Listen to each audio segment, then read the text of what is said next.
Yo, what's up, ladies and gentlemen? We are going to enjoy a quick video as soon as Rachel gets back. Just gonna do an intro, I guess.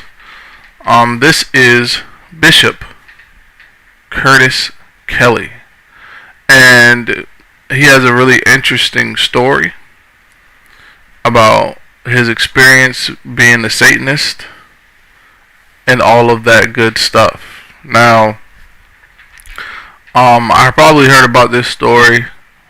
Heard this story probably about, I want to say maybe 10 years ago, maybe longer. Well, no, not it. This was 2014. So, but he been. If you notice the TV and how it looks, it's retro. Yeah, it's like old school, like 80s, 90s. Well, not 80s, but 90s television, like early 90s. So yeah, and we're just gonna sit and listen, and Rachel is gonna be here, giving commentary as well. I'm gonna try to make it a very open experience. I'm reading the chat. What's up? Observing stuff. Whoa, did my screen just disappear? Why did I disappear? Okay, hold on. Trying to read the chat. Okay, cool. So yeah, so I can read the chat. We got Ray in the place. You can introduce yourself if you want. Hi everyone, I'm Rachel Moody. Rachel, okay. Subscribe to me. Subscribe to Rachel Moody. We have to put her on in the chat. What the fuck? Why is my own stream telling me to sign in to chat? Hold on. Give me 1 second. Well, I'll be damned. It's pulling up my chat in a different spot. Look at this shit. Yeah. Why the fuck is it doing that? Alright, but we have Rachel Moody's, I don't know why it's, okay, anyway. Fuck that shit. Yeah, so we're just gonna watch this man tell a story.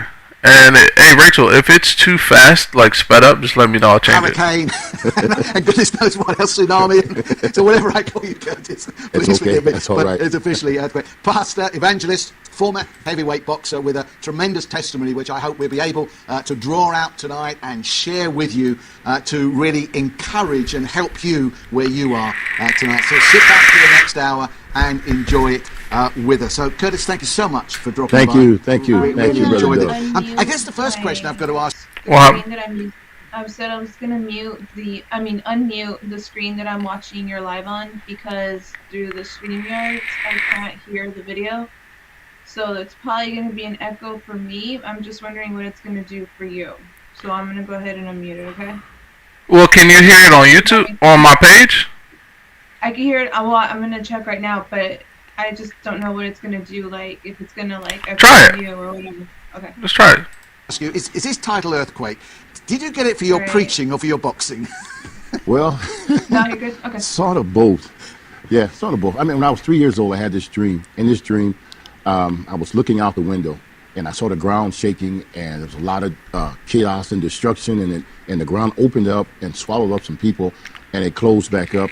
And a voice says, "Because of you, the ground is shaking. Because of you, the ground is broken." Right. And I woke up, I was terrified. Yeah, and the next night, I had the same dream, and the voice said, "Because of you, the ground is shaking. Because of you, the ground is broken."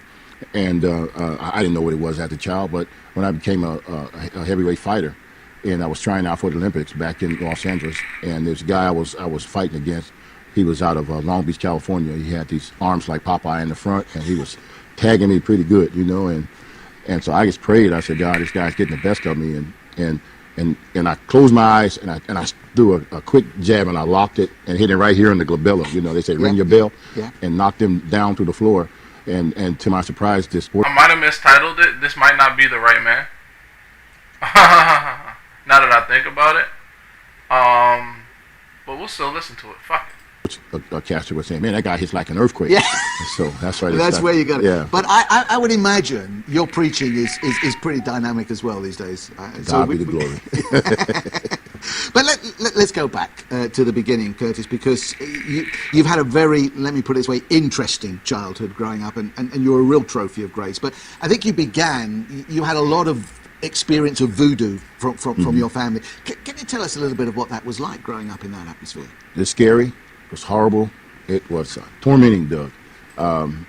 My father's side of the family, I traced it all the way back to Port-au-Prince, Haiti. And as you know, some parts, not all of Haiti, but some parts of Haiti has been known for voodoo. And my father told me once, he said that you have a special gift and you're going to be developed to work for Papa Doc Duvalier in a palace there in Haiti. And of course, I didn't understand what he's talking about. I was only like 5 years old. And there's a lady that came to our house, and she moved in from time to time, and she was teaching me a lot of stuff about voodoo. And she said that you're being prepared to work in the palace for Papa Doc. And she would show me some things, and hundreds and hundreds and hundreds of things about voodoos, about spells, about mind control, about manipulation, about traveling through walls and putting fire in your hand and not being burned, and throwing your hand through glass. And she would show me all of these things. And then I was even talk to evil spirits sometimes at night. For 11 years straight, I only had 2 hours of sleep. And I learned many, many, many, many things about voodoo, to where I became even a witch doctor myself, could cast spells on people and cause things to happen. And it was a horrible, horrible childhood. Actually, I never had really much of a childhood because it was always taken up with voodoo or doing this or that and the other for somebody else. I mean, some of our viewers will be sitting there and say, come on, what's this guy on about? Yeah. But, I mean, it was very real, wasn't it? I mean, yeah. I think sometimes here in the West, we don't think quite so much about that. We think, it's all in the mind, or, I've had several people say that to us. But, I mean, these things are reality. You can do. What up, Ryan? What's going on? These supernatural things with this supernatural evil power, can't you? Yeah, because when Moses first was commissioned by God to go down and to talk to Pharaoh, there was two men who opposed him, the Jambres and the other guy. Yeah. And you know what happened with the rod down, and his became a snake, and of course the one that Moses threw down swallowed up the ones that they do down. But see, a lot of people understand, back in those days prior to Moses getting there, many of the wars that were won by Egypt were won because they practiced witchcraft on their enemy. Yes. They controlled them, okay? They did all kinds of things, like they put power nocturnus, they put incubus, succubus, they put all of these things to weaken their enemy so they can get the victory over them, because the enemy didn't practice those type of magic, okay? So they didn't have any knowledge of it, and they were defeated because of that. So they figured when they come along Moses, so who is this Moses guy? We're going to do the same thing to you, but the greatest one that's inside of us, than what's in the world, swallowed up that. So this stuff is very real. Yeah. It's very real, and I know about it. I grew up around it, in it, and it's real.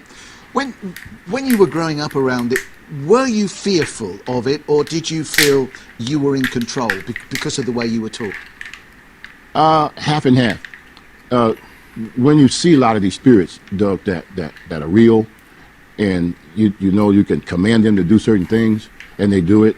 And then there's some that can be conjured up that are so fierce that it just makes I'm having the hair in my head right now, but it make your hair do like this. Yeah, if I did have some hair, like that. They're real. It makes you feel like you're in control, because they tell you that you're in control, but actually you're not. They're manipulating you because they want to get your soul into hell. Mm-hmm. So they'll give you any and everything you want to trick you and destroy you, because they want to get that soul. Mm-hmm. See, they don't mind giving you what you want. There's different levels of it too. Yeah. See, there's different levels, and the higher you go up, the more quicker you will be to losing your life and your soul.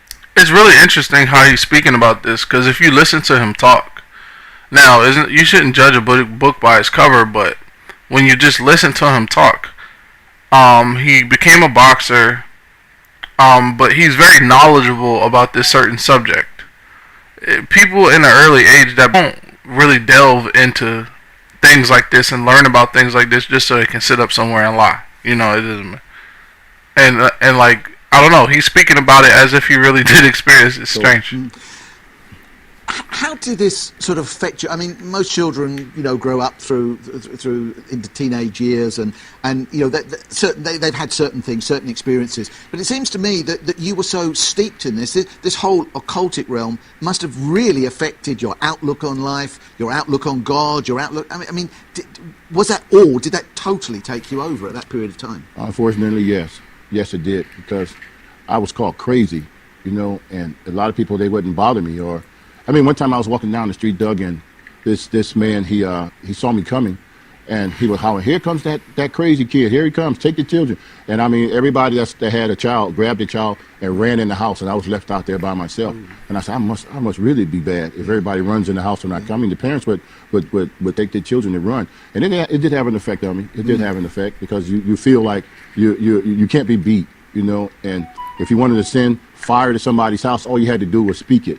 You know, if you wanted to turn somebody's car over if they got on your nerves, you know, and all you have to do is speak certain things, because the lady that was practicing, and she taught me what to do. She said you can rule between her and my father. They said you can rule and control these streets if you know how to manipulate stuff in a certain realm. The astral lineage, called the astral lineage line, which is it's a system that works invisible, and the ones that's involved in it know how to operate, but the regular citizens that are not involved, they don't know what to do or how to counter it.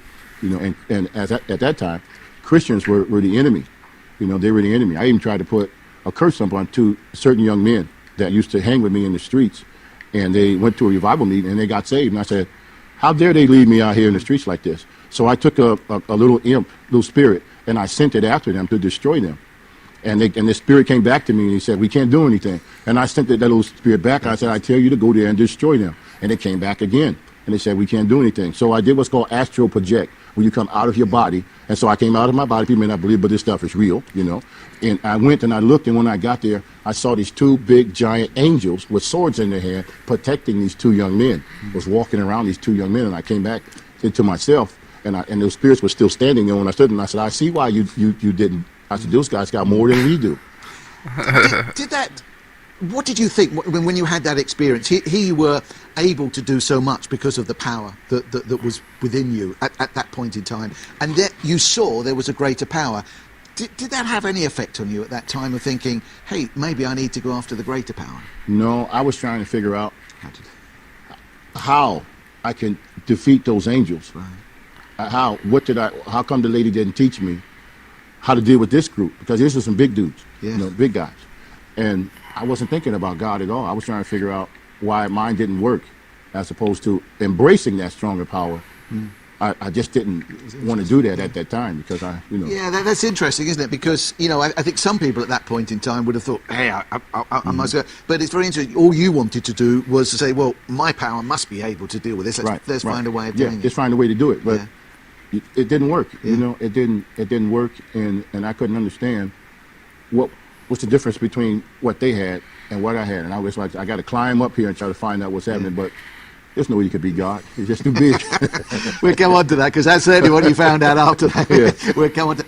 But I think the next stage, which you know, I want to take you through, is the whole area of drugs, because I think you started taking drugs quite early on, but you also then got into dealing drugs. Was that a direct result of being involved in the occult realm, or was that something separate? It was something separate. See, my brothers, they used to deal a lot of stuff. We had connections with New York and South America and stuff like that there, and some other parts of the world, and they would bring certain things in, and I would watch them cut and divide and different things like that. I won't say what it was over the TV, because I'm not trying to help nobody to destroy themselves, yeah. but you know, certain things that we did, and as a little child, I would watch those things, and they were not only dealers, Doug, but they were users too. And in the streets, they always tell you don't be a customer of your own product, you know, but they were. And I used to watch them, you know, shoot heroin and hit the vein and everything like that, and shoot the heroin. And I wanted to be like them, because they were my bigger brothers. And they would tell me, no, you can't shoot heroin right now. You're only 4 years old. You know. How old were you? 4. 4, and already you were looking at the whole drug scene. Oh yeah, by 4 years old, I've seen everything. I've seen murders. I've seen prostituting deals go down. I've seen people hurt bad and destroyed, and all kinds of dead bodies. It was nothing for me at that time. Yeah. Oh my. Yeah. I've seen all that. You know, way before. You know, I thought I was a little man at that time. You know, everybody else was playing with cars and stuff like that. I was doing different things at 4 years old. So when they told me no, I go back again. They told me no again. I go back. One day I heard this voice. It says, you don't have to worry about their drugs. I'll show you how to get high. There was nobody back there. But I said, who is it? He said, let me show you. So he showed me how to get high on things at home. You know, at things at home. And at 4 years old, I started doing things and with certain chemicals. I won't tell you what they are, of course, but those things. And I was just as high as them at 4 years old. Then 5, and then 6, I started. They let me smoke marijuana at 6 years old. and they showed me how to roll the paper and everything like that. And 10 years old, they introduced me to cocaine, and at 10 years old, I was allowed to snort the cocaine. It wasn't crack, it was the powder. Yeah. And then from there, they gave me a portion to deal, and then was making money. I was making more money in one day than most grown men were working a job. I was making more than they were, and just dealing cocaine at 10. And did you start using as well? Yeah. I started. I wanted to see what that felt like, to be high on cocaine, because prior to that I wasn't onto it, but it just, how they roll it and everything, and put it on the table and slice it with the razor blade and stuff like that. So I said, well, let me try it, and I got hooked on my own stuff, my own product. Yeah. So, I mean, this is early teens now.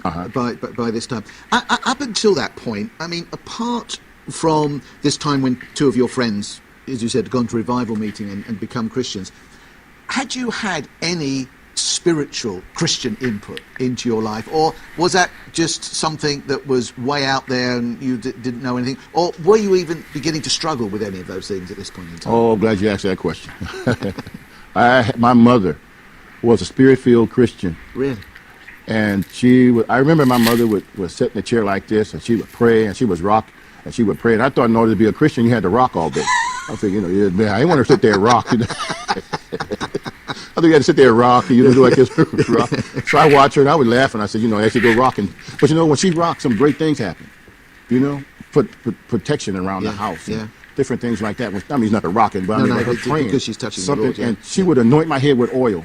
She would anoint my head with oil, and she would speak, and she said, someday you're going to be a preacher. Someday you're going to preach the gospel of Jesus Christ.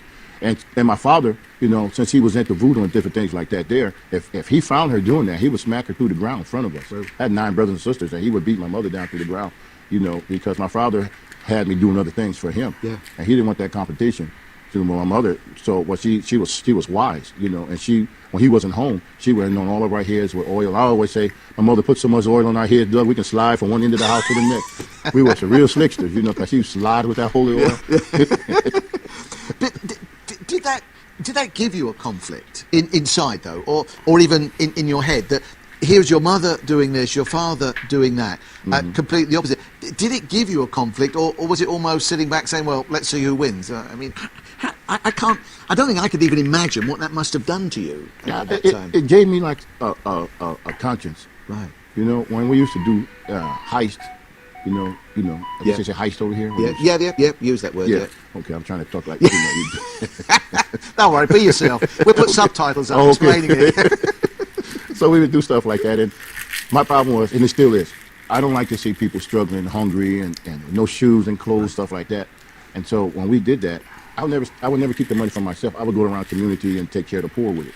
At the point they call me Robin Hood. I don't like that title too much, but they would call me that.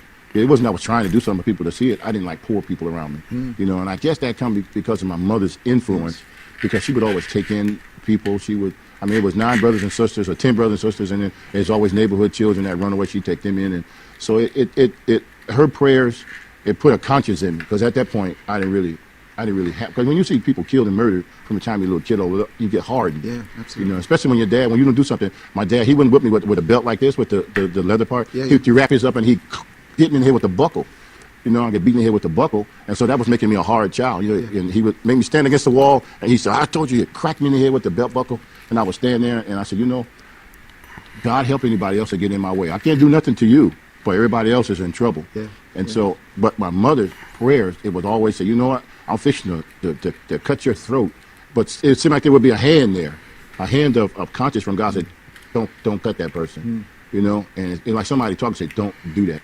And I said, oh man, my mother's praying again. Oh man, I cut you. My mother prayed and I can't cut you. But the encouragement, I think, to many of our viewers is this, that here you are in a hopeless situation. Yes, sir. And yet your mother's prayer seemed to just hold you enough at that point. Yeah. And what encouragement it is to continue to pray for our children. Yes. And don't give up. Even though we see with our eyes them going downhill, don't give up, because the Lord hasn't given up. Right. The Lord never gave up. He never did. No, and the scripture says, the effectual fervent prayer of a righteous man availeth much. See, my mother was fervent. When this rocking and praying, I didn't know she was fervent and righteous, because I'm doing my own thing. Yeah. But she would pray, and she would mention things about her, say stuff about me to God.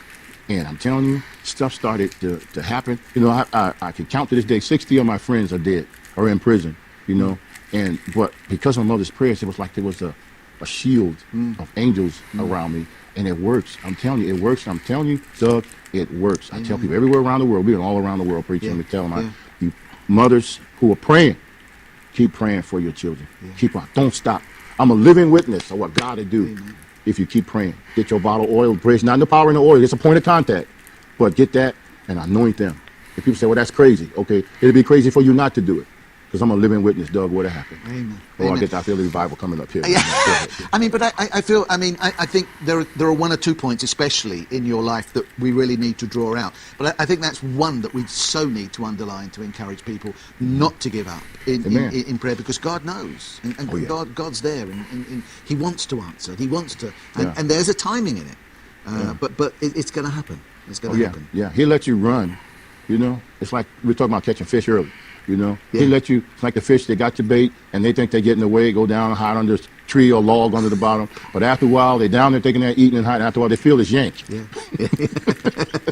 They say, what's going on? It's something that's pulling them out of there. You know, and that's how God is too. You know, you're on your drugs, you're prostituting, you're running out, all of those things.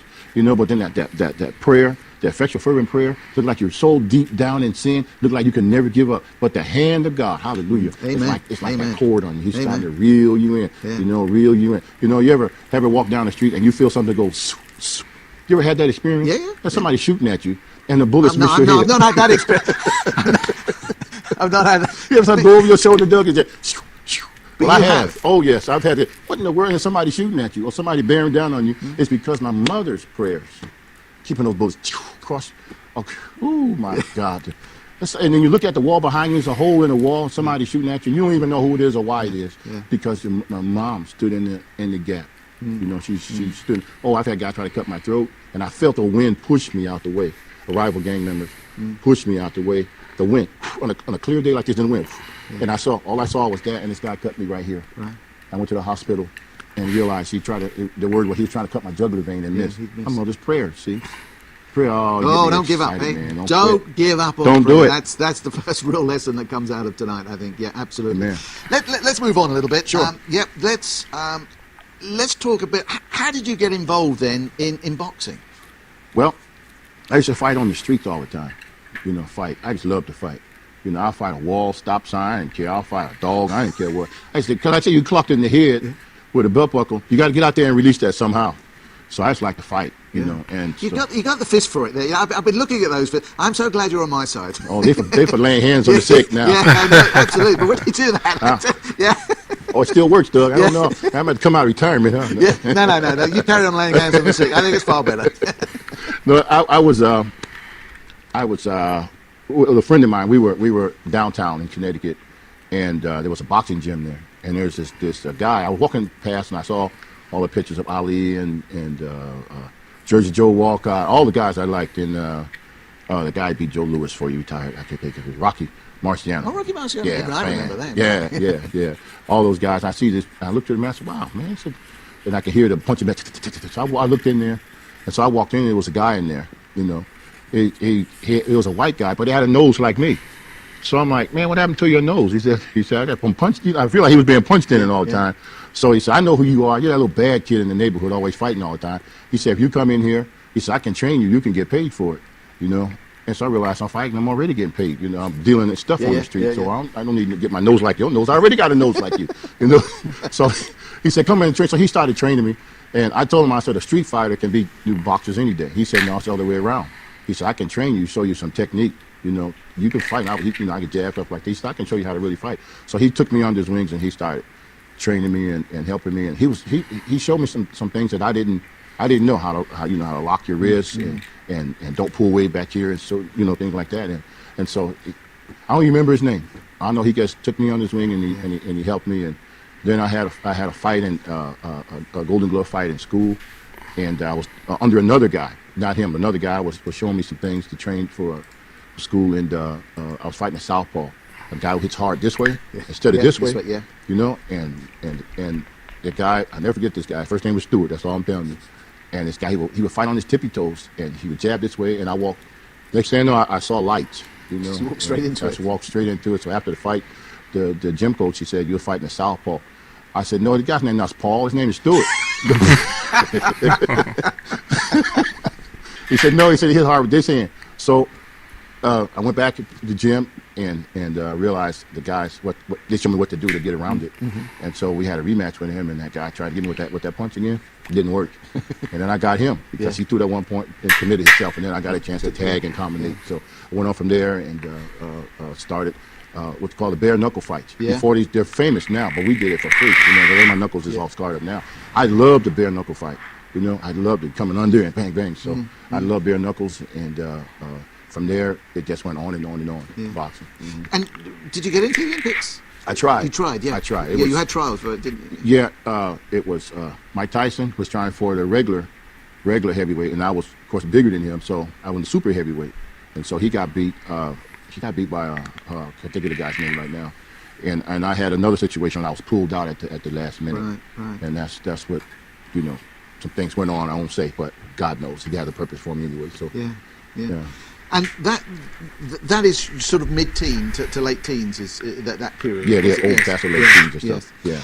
Yeah. Then I think a bit later on, I'm not quite sure of how long after that, but your son was killed, wasn't he? 1998. December 7th, 1998. Can you begin, because I think this is very much part of the turning point in your life. I mean, up until now, we've painted you in a pretty bad light, but you didn't know any better. But that was you. You were into the drugs, you were into the fighting, you were into the voodoo, etc. Can you share with us what began to happen at that point in time as you went through it? I've got, I'd already been a Christian at that time, and God was really blessing, and his name was Scott, and I always try to teach my sons how to fight, how to protect themselves on the streets. And so one day we were in the kitchen, and he would say, "Come on, Pops," call me Pops, He said, "Come on, Pops, let me see what you got." And I said, "Oh, the old man still got it, I would jab him and I'd tag him every now and then. And then my wife would say, "Don't hit those boys too hard, because I sort of, every now and then slip them a good one, make them know, I'm still here, still." And so he stopped and he grabbed me and he hugged me real tight. And it's like his eyes was getting water, and I said, "What's the matter?" I thought I hit him too hard, And he said, I said, "What's the matter? I hit you too hard? I'm sorry." He said, "No, Pops, you didn't hit me. No, Dad, you didn't hit me too hard." He said, "I want you to make me a promise."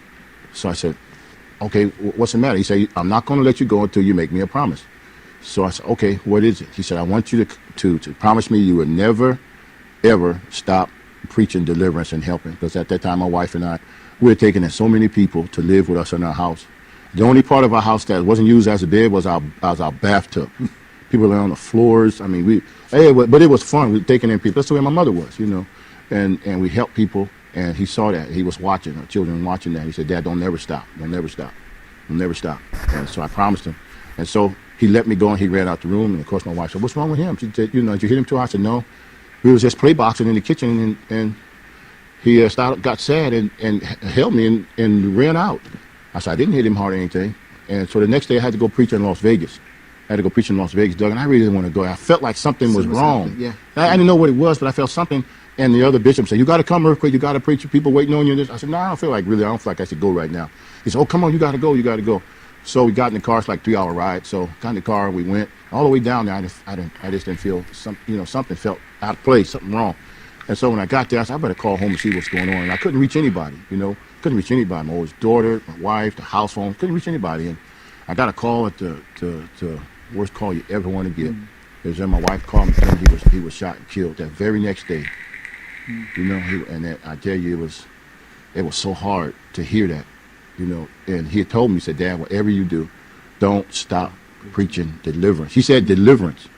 Doug, I get so many attacks because of deliverance message from so many people, and many from the church that attack me because Jesus said He came to preach deliverance to the captives, those that are bruised, give them liberty, and that's what I'm called to do. And that's what he said. He said, "Dad, promise you won't stop preaching deliverance." And he was killed. The 6th of December, he grabbed me. The 7th of December, he was murdered. What did that do to you at that time, Earthquake? I mean, how did that affect you in your walk with the Lord? We'll come back to how you actually came to the Lord in the first place, but at this point, how did that affect you in your walk? A lot of things. It never made me bitter against God. Never. Never? I never said to God, "I hate you." You know, why you Do this. do this? If, you know, of course, God, I didn't understand why in many cases, but I never said, God, I'm not staying with you no more. I'm leaving. No, you know, my wife, when I flew back, you know, at the airport, and I got there, and it was hard to see her there, and the crying, the tears, and it made me angry.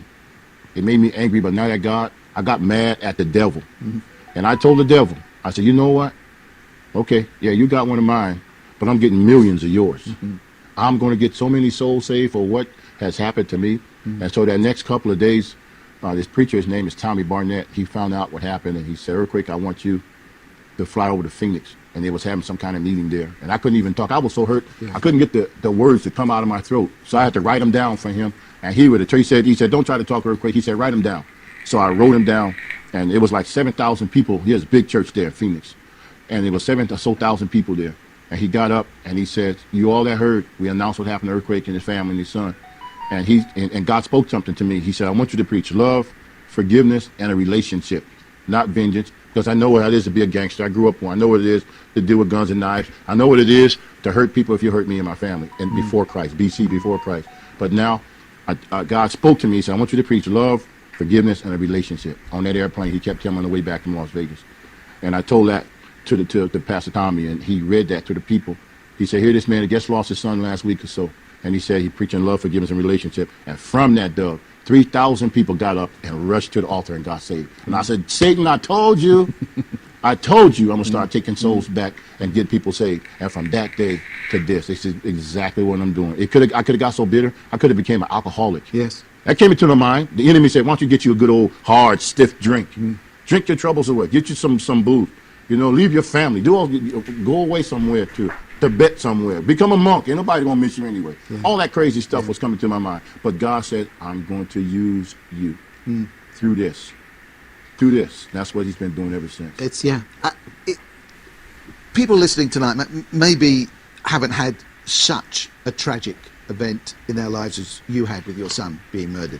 But maybe they've had, and they've got at the moment, something which is a real problem to them, something which is really maybe even making them think, as you said, why God? What's this? What would your message be to them tonight? Well, I like what the word says, Doug. It says, many are the afflictions of the righteous, but God delivers us out of them all. You know, and I asked the church, a particular home group church, I said, how many is all? Yes. You know, how many is all? Is it 2? Is it 5? Yeah. Is it 15? What's the number of all? Yeah. And that's all. Yeah. The pain, you know, the pain hurts. It hurts because you missed that person. Yeah. You missed their smell. You missed their cologne. You know, certain things that you miss about them. You know, I missed him. He said, Pops, I need some cologne. I want to smell like you. Okay? So he uses up half your bottle of cologne, you know. And then you miss that because he's not there to do that anymore. Yeah. You know, and there's certain things that people miss when something tragic happens in their life. And the first thing the enemy is trying to get you to do is to turn on God. Turn on God. He's the one that did it. If God loves you, why would this happen? Why would that happen? You know, and I talk to people all the time. I say, don't turn on God, against God. Turn to God.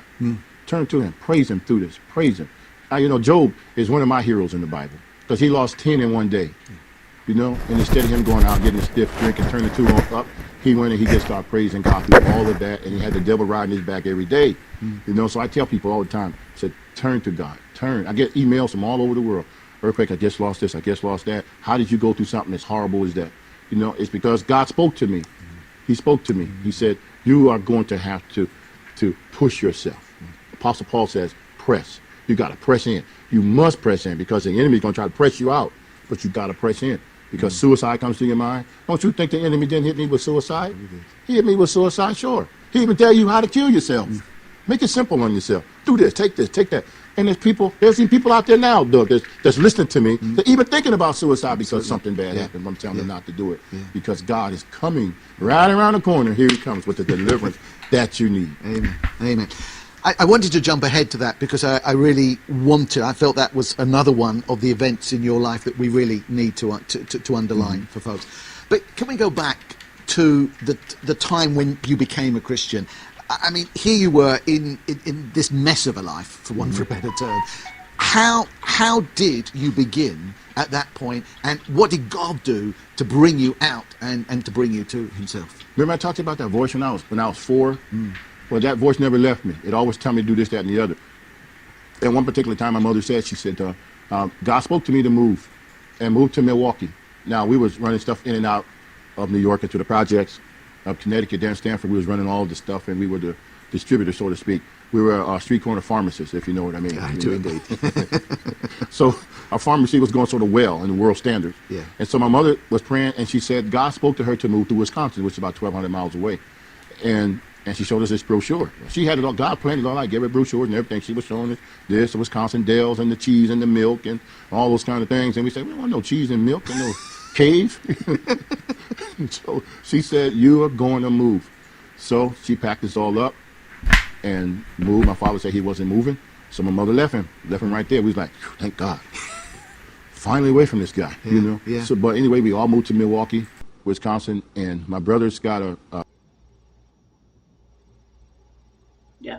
thing set up in Chicago, which is 90 miles away, to bring in some stuff to make it snow in the summertime, if you know what I mean there. Absolutely. And so we were doing that. And then this voice again said, you've never really been high. How are you going to tell your new customers here in Wisconsin how good your stuff is unless you try it yourself? And so I'm listening to this voice. She's telling me what to do. I said, that's true, huh? You know, I'm stupid. You know, I should have known better by now, but I'm listening to this voice. So he said, get some cocaine, get some pills, those very strong pills. There's some pills out there in the streets, Doug, that, And I got some strong pills and some marijuana, took it all together, all at the same time. And while I was there, I was in a bar with my brothers. I was like 15 or so, getting ready to turn 16 in about 3 or 4 months, and I shouldn't have been there anyway because I was underage. And I sat there, and the bar guy told me, he said, what are you going to have? I said, I don't drink. He said, well, you're going to drink something if you want to stay here. So he gave me a beer, and so I put the beer on top of all of that stuff. And as I sat there looking out the window, the high was starting to hit me, and the sun's rays was coming down like these lights in the theater, Studio. Studio, thank you. Theater. Could be. You know where we are. Yeah. And it was hitting me in my head, and I was looking out the window, and I thought I was enjoying it. And after a while, the room got pitch black where I was. But everybody else over here was still in the light. And so I tried to move to get to where the light was. And the rays of the sun, as I moved, they would move away from me. It was like we were playing tag. Yeah. And all of a sudden, I hear this rumbling under my feet. And up through the floor comes about 50 little spirits that I know all of my life. And this time, they were laughing at me. And they said, you're ODing, you're dying. And they were all over my body. They were laughing, they had me in my mouth, they were pulling my eyes in my ears. And I shook like this, and I ran to my brothers, and I said, I'm ODing. And they cursed me out, and they said, go back where you were messing up our high and drink and stuff. And the spirits kept coming at me again, and I said, take me home where Mom is. Take me to Mom is. I know she can put that blessed oil on me and get these demons off of me. And so they put me in the car, and on the way home, they came through the bottom of the car and grabbed me again, those spirits, and they yanked me out of my body, and I was going down through the heart of the earth and to a terrible place. And you can hear horrible lost souls and all kinds of screaming and yelling, and they were tormenting me. And while they were tormenting me, these giant hands of light came down into that horrible pit and grabbed me by my shoulders and grabbed me out of the hands of those spirits. And I could see the bottom of that car, the drive shaft, and took me right to there and put me back in my body. And I sat up and I said, I've been to hell. And that voice spoke to me. And he says, because of your mother's prayers and because you are chosen to do a work for the kingdom of God, you were spared. But he said, but because of your mother's prayers, that's why I tell you, the effectual fervent prayer of a righteous man availeth much. And then somebody said to me, well, once you die, isn't that the end of it? They said, well, I tell them all the time, I said, this is the reason why God said, open blinded eyes, heal the sick, unstop deaf ears, and pray, because God can raise the dead. You know, I'm going to tell you this is a little sidebar here, but you know the reason why God did that? To give us that power and ability to raise the dead? Because most of the people are dead, went to hell. He doesn't want them going to hell. If he said raise them, raise because you're raising them to get them out of that dangerous situation for eternity, put them back in their body, and most of them, and when they see that they went to hell, they don't want to go back there no more. And that's what happened with me. So my sister came, she got saved at a revival meeting, and I went to the hospital, and they took me in, and they kept me there for a while, and she kept getting in my face every day, you need to be saved, you need to be saved, you need to be saved. And I got tired of her telling me about being saved. I didn't want to hear nothing about no salvation, because I had some things already planned when I got well. I was going to finish working out of Chicago to finish, but she said, you will never, ever, ever go back into that drug. Do you know how it is to be 15 years old and your cut from all that drugs is $1 million? I was 15. My cut was $1 million. They'd already set it up with some very powerful gangster kind of people. That's all I'm going to say about that. And they'd already cut me at 15 years old at $1 million. And that was in my mind. You believe me. I know I've been to hell, but that $1 million was in my mind. I had plans for that. But my sister said, no, you are going to church. And she'd get in my face so close, I just wanted to smack her, you know, get out of my face. But she said, you're going to church. So they got me up out of that bed and took me to the revival meeting. And I sat there in the back, and the preacher he was just preaching. I mean, he was preaching up a storm. Can I just ask you, I know you're in a full flow here. Yeah, go ahead, man, but I feel it going. Just, I don't want you to carry on. But just, even though you had this vision of hell, even though you had that experience of all that in itself didn't save you. You still weren't ready to give your life to Christ. No. It's amazing. But okay, that's very interesting, because I think a lot of people feel if you just have this vision, if you just see this, you see that, you're going to change. But you don't, do you? It's still something more needs to happen. Carry on. You need an intervention from God. Amen. You need Him to step in now. I said, God, okay, enough is enough. Let me step in, because some people they're out there now. They're out there now saying, man, I've been to hell, I've been to Vietnam, I've been to Kuwait, I've been shot at, I've been shot up, and oh man, I ain't ready yet. You know, I know hell's fun. I'm gonna have a friend at my parties. We got already a reservation to have a party when I get there. You know, because they haven't had that intervention yet with God. And see what happened? My sister was commissioned by God to get me into the church, and once I got there, God was gonna take over. So when she got me that first night, I still didn't want nothing to do with it, though. This next night, she said, "You going back?" I said, "I'm not going back to church no more. The truck is coming. A shipment is coming." Okay? So she said, "You're never going to," she spoke to me. She said, "You're never going to get those drugs. That's over. You know, you're never going to enjoy none of that stuff. God's going to save you. He's going to use you." So they took me back the next night. Okay, now when I had the experience, I couldn't walk good. Okay, they just knocked my brain, my nerve was messed up, so they had to carry me. So it sat me in the back, and the preacher was preaching. He was just preaching, you know, good old, God, whoa, God. He was. So I was there. I was like, what kind of guy is this? You know, so anyway, the third night, she said, "You're going back." It's only 10 minutes left, so we're going to ride it out. I was going to ask you what you thought, but it's only 10 minutes left. So. They took me back, and I sat in the back. And this time, the preacher, he was going through all the most. He stopped. He said, "Young man, you back there in the back. God told me to tell you was a drug addict. You were in witchcraft. Because you people are dead and gone, and you did bad things in the streets with gangs and stuff like that." He said, God said He wants to save you and fill you with His Holy Spirit. So, of course, in the church, it's got a lot of people in it. When the preacher points, everybody turn around, right? Everybody turn around, right, Doug? Turn around. So I'm going to play like I'm part of the crowd. You know what I mean? So you turn around too. Wasn't nobody back there but me and the wall. I said, oh, man, I can't get away with it. This guy talking to me. So he said, "Come up here, young man." Now, I don't know these people. I said, well, I was mad at my sister. I thought she told him, you know, all my stuff, but she didn't. The Spirit of God told him. So I was able to make it up. I couldn't walk up, but every step I took, my legs got stronger and stronger. Stronger and stronger. And that's where I heard God speak to me. He said, "You remember when a guy got 357 Magnum to your head, and it went this way, but he couldn't pull the trigger?" He said, "That was me. Remember when that wind blew and they cut your face?" He said, "That was me." He said, "Remember when you were thrown off of that car 40 miles an hour and you rolled down the street and burned all the side of your leg and you was smelling like Kentucky Fried Chicken?" He said, "That was me." He said, "I could let the other cars run you over, but I let no cars came." That's a busy street. Normally, cars should have run me over, but they didn't. He said, "That was me." And he showed me this vision, Doug. He showed me this vision of me preaching in places around the world that we was getting drug contacts at. And I said, "Yeah, I want to go around the world, but I got business to do over there." He said, "No." He said, "I'm sending you around the world, and you're going to minister." And to this day, I've been to just about every one of those places. You've been to every one? Every one of them. I've been to China. I've been to Pakistan. I've been Spain. I've been all of these places that I had plans to go to do business with, and I went there as a preacher of the gospel. And so that day, December 15th, 1971, at 15 years old, 54 now, going on 55, God say the same. 40 years ago. And 40 years, and God, I threw my hands up.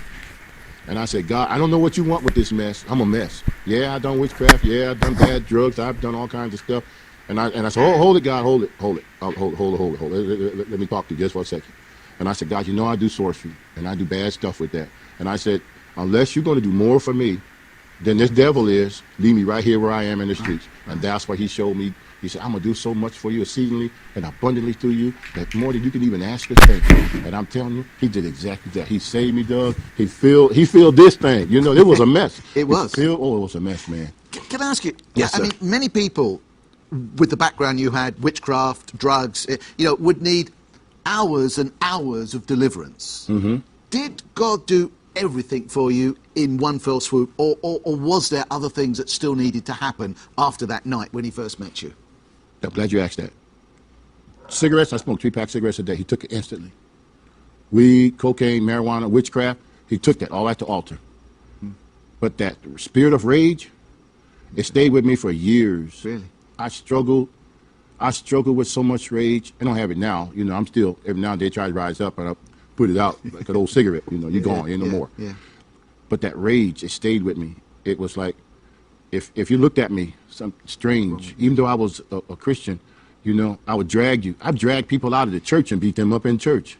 I was so still until one day my pastor, the same pastor he brought me off he took me to the house and he said, "You're not in New York no more." He said, you don't have to fight your battles no more, because I've been fighting them all my life. He said, "You got to give it to God."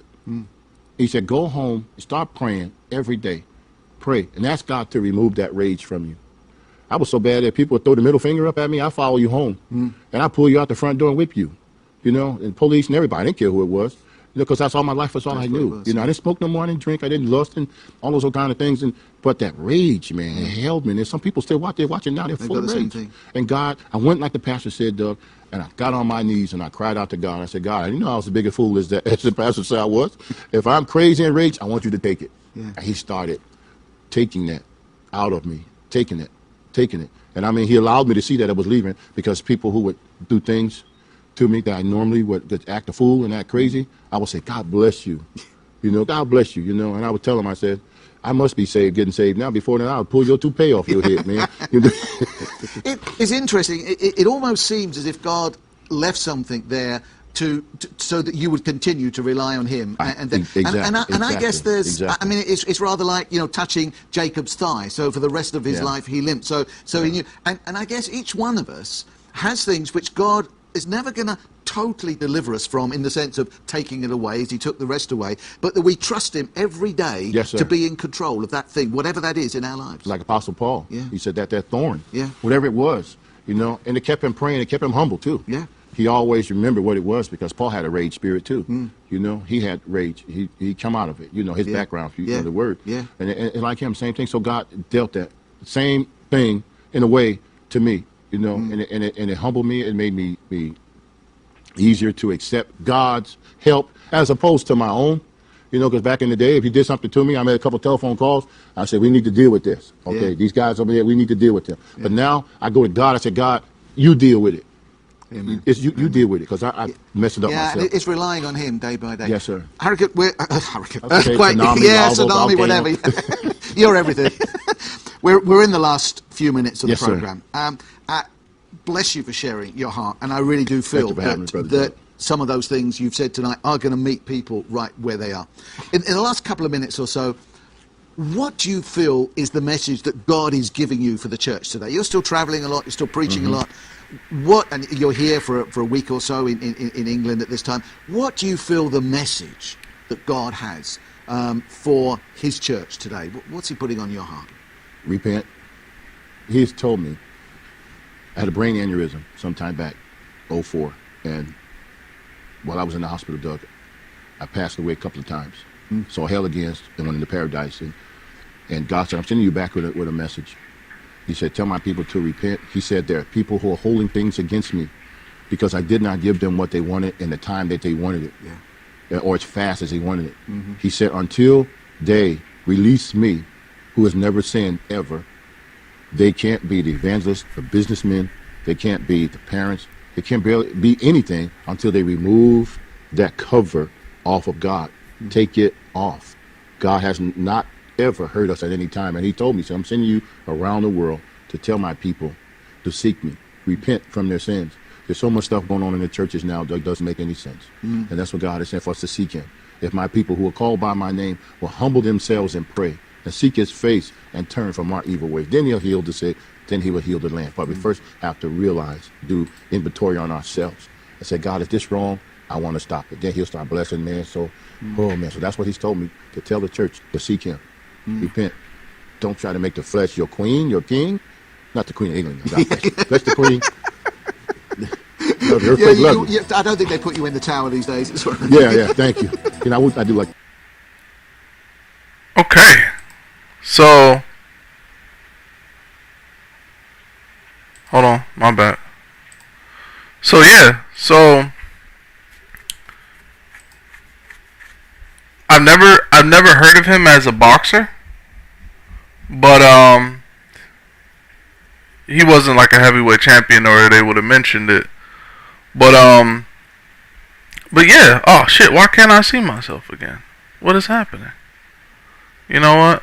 Hold on. Let me see something. Give me 1 second. What the fuck is that? I don't know how. Can you hear me? I muted YouTube because Okay. there's an echo when you talk, but that was the only way that I could see the video. Oh, it's the echo when I talk. Yes, because I can't. Right, because you can't hear the video. Right. Got you.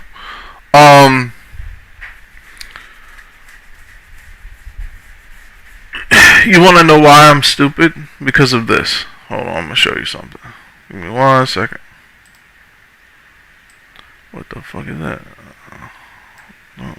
What the fuck is that? Give me 1 second. All I do is share it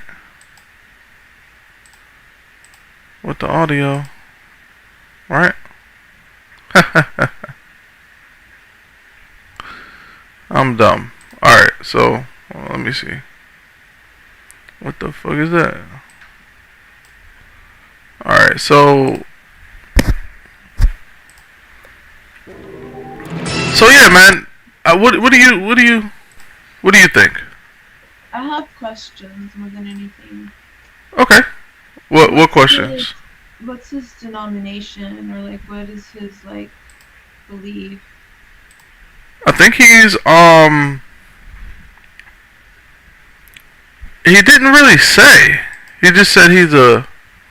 Let me see. He's a bishop, right? But Yeah, he's a bishop. So. we can find out what bishops belong to. All right. Let me see. Catholic, aren't they? What happened? It says a bishop is an ordained, consecrated, or appointed member of the Christian clergy who is generally entrusted with the position of authority and oversight. But like all the pictures that I see, they look Catholic. So I'm not too sure like what he believes in. The reason I ask is because he didn't ever mention Jesus. So if his beliefs are like from the Bible, it says in the Bible that the only way to God is through Jesus. And even the interviewer said like something about like being Christian, and he still continued talking about God. So I don't know if he is his like what he's preaching is purely from experience. But another thing that I noticed is that he never cited scripture. And he wasn't asked about that. He was basically just talking about his own experience. But I'm just kind of wondering like what he's about, because it's nothing I've ever heard of. Another thing is at the beginning he said something about cars being flipped over like through words. I don't know about that. So I don't know. That's kind of what happens when people start talking about like spirituality and God and the Bible and all this stuff. Like there's not like one way. So I take it with a grain of salt that if he says that's his experience, good for him. I'm glad he went from, drugs and witnessing murders and all of that to dedicating himself to bettering the life of himself and other people. But as far as like the God stuff goes, like I'm always just gonna naturally question it, because it. No, yeah. I know. Yeah, like I know like what I've learned, because I grew up like Catholic. I didn't have a choice. Like I was baptized as a baby. I had to do Bible study. I had to do catechism. I had to do all the sacraments and go to church every Sunday, like all that stuff. Like, do I believe it or not? That's my personal opinion. But whenever somebody starts talking about it, I can't help but like recall the stuff that I had to learn about the Bible and things like that. So when some stuff doesn't jive, like I just kind of like side eye it. But I mean, it's up to him, like what he believes in, you know. Okay. Just all that stuff about like seeing angels and all that stuff. Like I don't know, I can't sit here and be like, oh wow, like that's true. Like I don't know. No, I don't know. I'm not knocking that at all. Not knocking that at all. Hold on. Yeah, it usually like turns into a debate too, which is usually why I don't make a point to talk about like religion and beliefs and stuff like that, because we're all just guessing. Nobody knows for sure, I believe. No, yeah. What did you think? Um, he did mention scripture once. He quoted the Bible like once. He didn't mention Jesus. He just mentioned God. I thought he was a Baptist at first. Oh, okay. That's what it was hitting me with, like Baptist vibes. But he didn't mention being baptized. He mentioned deliverance and stuff like that. So I mean, at such an early age, I've heard of some diabolical things happening to infants as far as how witchcraft goes. Yeah. And some people that are heavy into witchcraft, let me see. I'm gonna try to go to my page and change. Well, let me see. And change. Give me 1 second. Let me see if I can change my title. Give me 1 second. Mm-hmm. What the fuck is that? What the fuck is that? Let me see if I can change it while I'm streaming.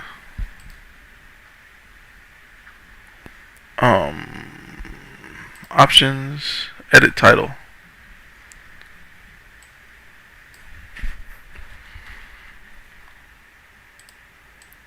I'm gonna edit title.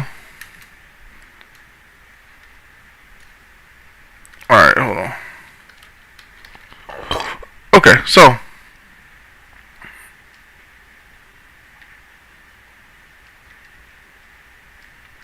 alright, cool. I just needed to put something in the title that would better describe the video. Okay, so now ex-Satanists are a interesting group of people. Let me see here. Let me look at my Streamlabs and see what it's showing. Okay, that's fine. I might do this through like, do you have Discord? No. Okay, Discord's really interesting. It's just a chat application. I'll show you Discord. Let me see. This shit. It always goes on the wrong goddamn. This is Discord. Right? You just follow people. You can go to messages.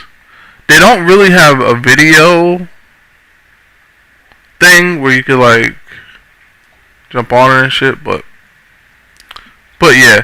I might just get Skype, or what's that other video app, Zoom? Right? I might just get Zoom and do Zoom meetings and live stream the Zoom meetings. Cause you can pull up videos on Zoom, right? I have no idea. I'll figure it out. But anyways. So I think this ex-Satanist stuff is interesting. Let me see. There's a Spanish guy, right? He talks about the demon of Haiti. Let me see.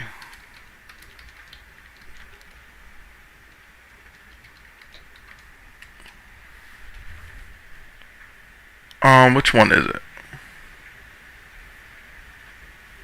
Halloween. I want to find his story. Let me find his story. I might as well just put his name, right? Defeating Witchcraft, John Ramirez. What's this, an hour? We're gonna speed this up. I don't have time for that. Right, no. We could do that shit later. This one's 37. This is Vice, but if I play Vice, they're gonna strike my channel. Yeah. But yeah, this is only 37 minutes. I think this is the one I was looking for. Mature themes, okay.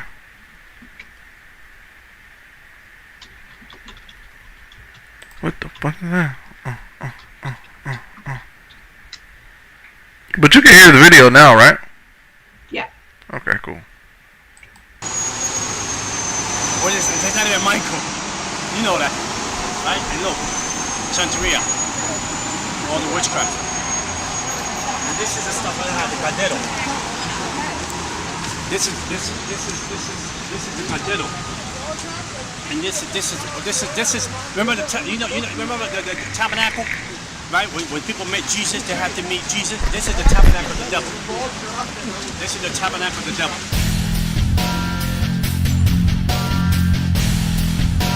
To worship the devil, and I could feel the presence of the devil come into that room.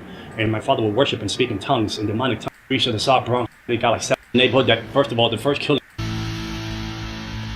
I grew up in a neighborhood that, first of all, the first killing that I experienced feet away from me when I went to go and get a gallon of milk was only 10 feet away from me. They shot the guy like 7 times. They shot him 7 times. As a young boy, I seen killings after killings after killings.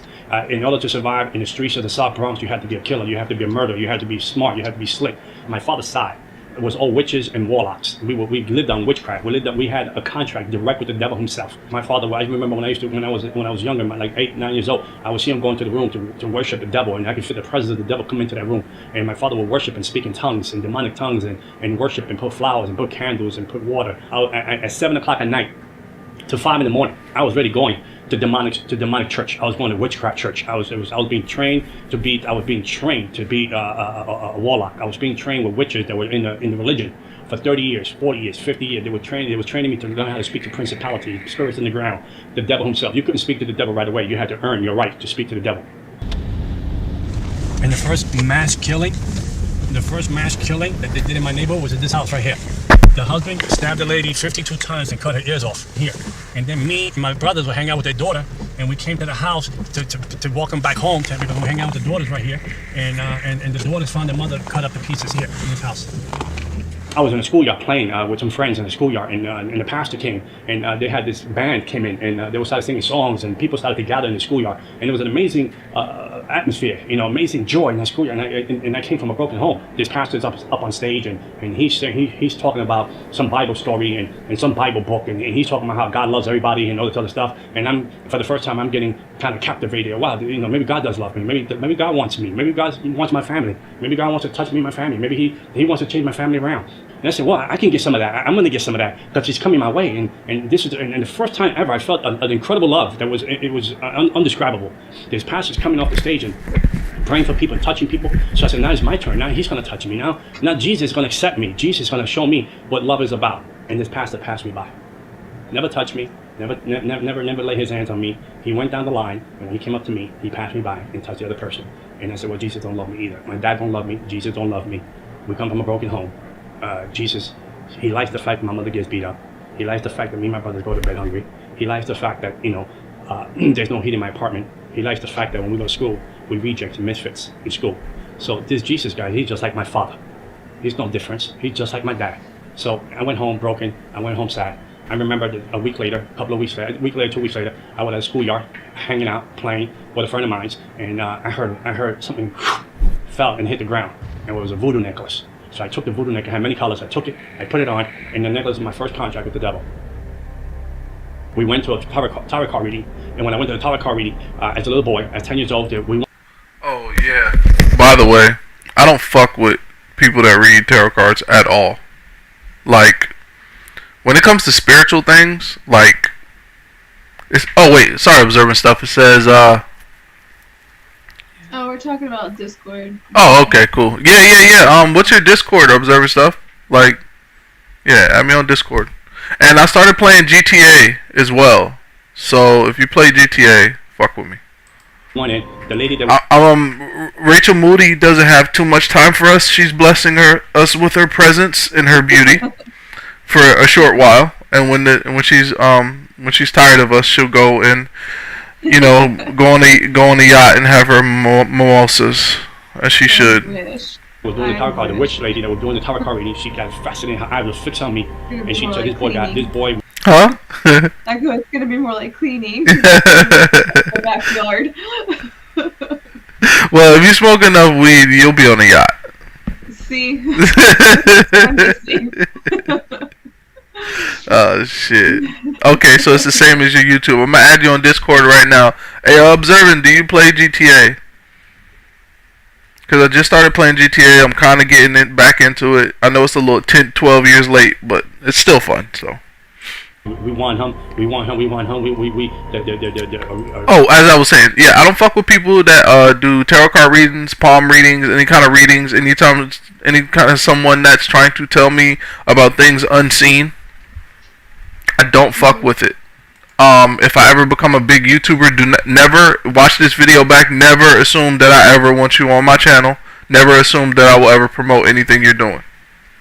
If you read tarots, if you read palms, if you try to read futures, I don't fuck with none of that shit because I studied Satanism and I studied demonology when I was younger, and those are all traits of different forms of demons in different sectors of hell. Seeing the future, finding lost things. I know it seems subtle. Oh, you'll just find your wallet. No, even all that shit. Any unseen thing, anything you're trying to uncover or pull from the past, no. Especially trying to talk to somebody that's not here. I don't fucks with that at all. And I understand Queen Storm has a homegirl that does that. We love you. You see what I'm saying? But at the same time, I don't fuck with that shit at all. The research, which is Santeria, Awana, spiritualism, which is spiritualism, Espiritismo in Spanish. Santeria is they call it worship of the same, but it's not worship of the same, it's worship of demons. We want him, and if you don't give it to us, he's going to lose his eyesight in 30 days. So my mother was so desperate as a mother. My mother saw her furniture. My mother saw her bed. She saw her bedroom set. She did $250 to do my first ceremony because this lady put so much fear in us, so much fear in my mother, that my mother had to sleep on the floor because there was no bedroom for her to sleep into because she didn't want me to lose my eyesight. So they initiated me to the dark side at the age of 10 years old. So the first love, the first encounter I had as a 10-year-old boy with the He talks like Cardi B. devil showed up and took the offering of giving my life to him, and they put 5 beads around my neck. The 5 worst the 5 worst demons of principalities that are under Satan. They put them right under my neck, which is Santeria. They put them right under my neck, and they said, "These are going to be your spiritual guys, and this is going to be your guardian angels, and they're going to take care of your life from now on." This is the building. This corner building here used to be almost abandoned. The corner building here, it's in the book. That I used to go up and down. Me and my brother used to go get the water and the pump. We go to the pump right there. All the apartment was all empty. The apartments, all the apartments was abandoned over here. Only me, my family, and 2 other families lived here.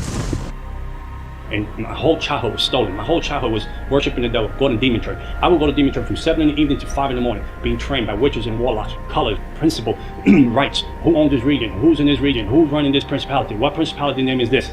I had how to channel powers. At the age of 13 years old, I was astral projecting my body. I would leave my body home and go to regions and go into the spirit realm and curse dark side, curse the neighborhood, put spirit of prostitution, spirit of drugs into the neighborhood, homosexuality spirits here, demonic spirit here, spirit of murder, spirit of suicide. I know how to channel all those spirits into the neighborhood. At the age of 15, 16 years old, I was going to the hospitals and putting death in ICU, death in one room, so this person couldn't die because I wanted to be promoted with the devil, to move up that ranks, to be the biggest devil worshiper in New York City. The devil became my daddy. He replaced my dad because I prayed and I said, "You kill my dad."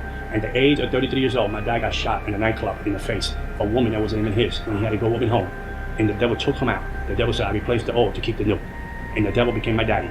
There was a club here, and my father died there at 33 years old. That's extremely demonic. The upside down cross or the inverted cross is because pretty much in the Bible, Satan to blaspheme or be blasphemous towards God, he takes everything that God does and he inverts it into something from what it is to something extremely vile or negative.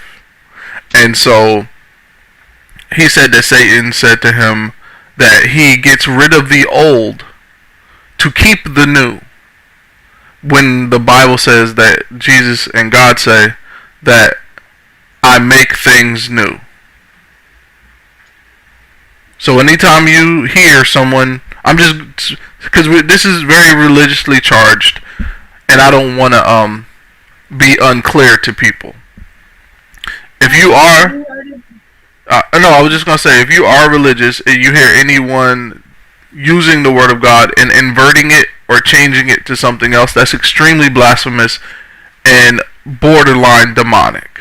So even if it's just a joke or whatever, if you're religious, you might want to protect your energy from that, because it's not for you. Just saying. What were you saying? Have you heard of the Apostle Peter? Apostle Peter. Mm-hmm. Yes, I've heard of the Apostle Peter.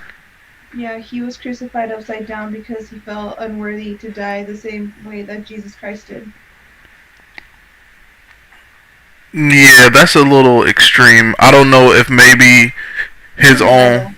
Yeah, no, I know. Yeah. That I'm not sure. You want to look into it? No, I mean, okay. I just did a quick, because I heard of the inverted cross. Right. Some people use it to represent Peter, the Apostle Peter's martyrdom. So I wasn't sure if you knew about that too. Yeah, that's not something that's really stayed prevalent in my mind. But yes, that is a thing. Yeah. Peter, as a matter of fact, we don't like to just say things. Let me see here. Apostle. Oh, Peter. Apostle Peter.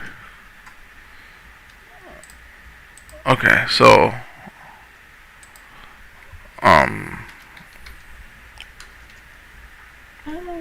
Okay, Apostle Peter crucified upside down. Alright. St. Peter is believed to have died as a martyr by his faith according to tradition. Was crucified upside down because he felt unworthy to die in the same manner as Jesus Christ. Right on point. But I just wanted to, I like to do my research, make sure everybody, sees exactly what the fuck going on. And we lived over there. And then when I was 11-year-old boy, there was a store right here in the corner. And the guy got shot right there in the street right there. Right next to the little corner here. The guy got killed there when I went to get the gallon of milk.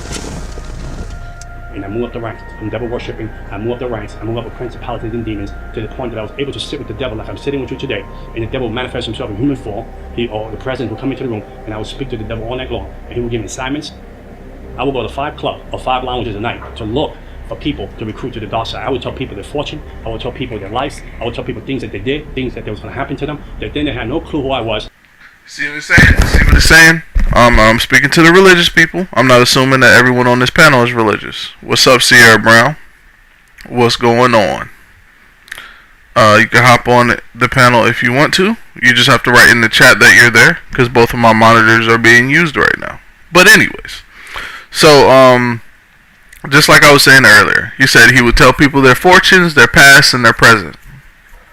I didn't know who I was. I just had the demonic powers. I had a taste for blood. I would kill animals and drink the blood every week. If I didn't have money if I didn't have time to buy an animal, I would cut myself and drink my own blood. The ring of the people that I was with, that was in this demonic world, doctors, lawyers, principals, judges, police officers, they were all into witchcraft. There was all, even singers today that are very well known. I would move principalities from that region to control demons on the ground to operate the church, to cut down the church, to cut down the growth of the church, to cut down the opportunity for people to get saved. I would be drunk. I'd come out of a club and I would have demon possessed, drunk. I would stand in the middle of the street and say, God, come down. You want some of this? You want me to slap you in your face? You want me to spit you in your face? You come and mess with me. I got married in Halloween. I had a demonic wedding in Halloween. I got married in Halloween. All the demons and principalities from different regions around the world came to my wedding. No human beings came to my wedding. They were afraid to come to my wedding. So I had I sent out invitations. No one showed up. So there were no wedding gifts. But demons came to my wedding and baptized my wedding. So my wife was a witch. I was a witch. And then my daughter was born. And I was training her to be a witch too. I remember the first time that I was going to sacrifice. So this man said, wait a minute. You want me to play it back and just listen again? Cause no, I heard. Okay. Unless you want to. Maybe. Hold on. drunk. I come out of a club and I'm half demon possessed, drunk. I will stand in the middle of the street and say to God, come down. You want some of this? You want me to slap you in your face? You want me to spit you in your face? You come and mess with me. I got married in Halloween. I had a demonic wedding in Halloween. I got married in Halloween. All the demons and principalities from different regions around the world came to my wedding. No human beings came to my wedding. They were afraid to come to my wedding. So I had a crazy. I sent out invitations. No one showed up. So there were no wedding gifts. But demons came to my wedding and baptized my wedding. So my wife was a witch. I was a witch, and then my daughter was born, and I was training her to be a witch too. I remember the first time that I was going to sacrifice my first human being. The devil was sitting in the passenger side of my car when I parked. He said, "You love me?" I said, "Of course I love you, Daddy." He said, "There's a guy on the rooftop. He's going to try to take you and take your money or hurt you. You kill him if you love me." So when I went up there to the rooftop, I lived on the 12th floor. I remember that. And when I went up to the rooftop, I remember the part that he was hiding behind. He was hiding behind the stairway. And this guy was like 6'5", 250 pounds.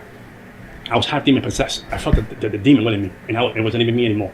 So I was going to drag him into my apartment and stab him in the neck because I had a cardone pot with weighed about 100 pounds plus, and I had like 9 machetes in it, and I had knives in it that I could have. A cauldron pot. They call it a cauldron because he's Spanish, but it's a cauldron. You know, like witches' cauldron when they're doing the witches' brew. Yeah. Don't assume I'm telling you these things. I'm saying it to whoever's watching this video that doesn't know what a cauldron is. You know, the big witch pot. If you've ever seen Halloween Town, you know, bubble, Doyle in trouble and shit like that. Yeah. The roosters was. But when I went to grab this guy, that I wanted to bring him to my apartment, he just went off my hands and just disappeared. He went down the story. I mean, this guy was like an Olympic athlete. He just gone, disappeared, and I couldn't grab him and kill him. So I was very disappointed that I couldn't kill my first human being.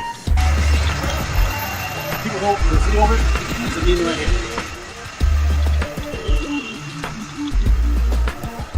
This is a demon that runs the gates of hell. This is the one I was telling you about. That is in my book. It's a demon.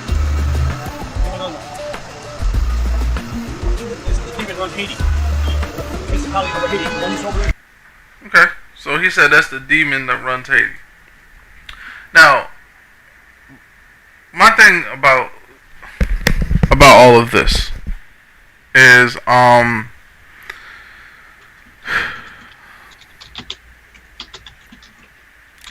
what got me when I first saw this is this is graffiti. It's not like he went out there and did his own graffiti. You know, and you're just gonna listen. My bad. No, I was listening. Now look at this. I was listening to what you were gonna say. The truth. Isn't that funny? The truth will set you free. Ain't this a joke? They put it up there so people could think that they're part of this. What is this place? This is a botanica. This is a place. It is very strange that there's an entire mural on a wall with satanic symbols on it. It's interesting. That these people, everyone in the Bronx come here to buy the ingredients, do witchcraft, hurt people, kill people. This is the place. We can go inside. Come on, let's see. If I tell you I was going to kill you in 30 days, you prepare your funeral. You was going to die in 30 days.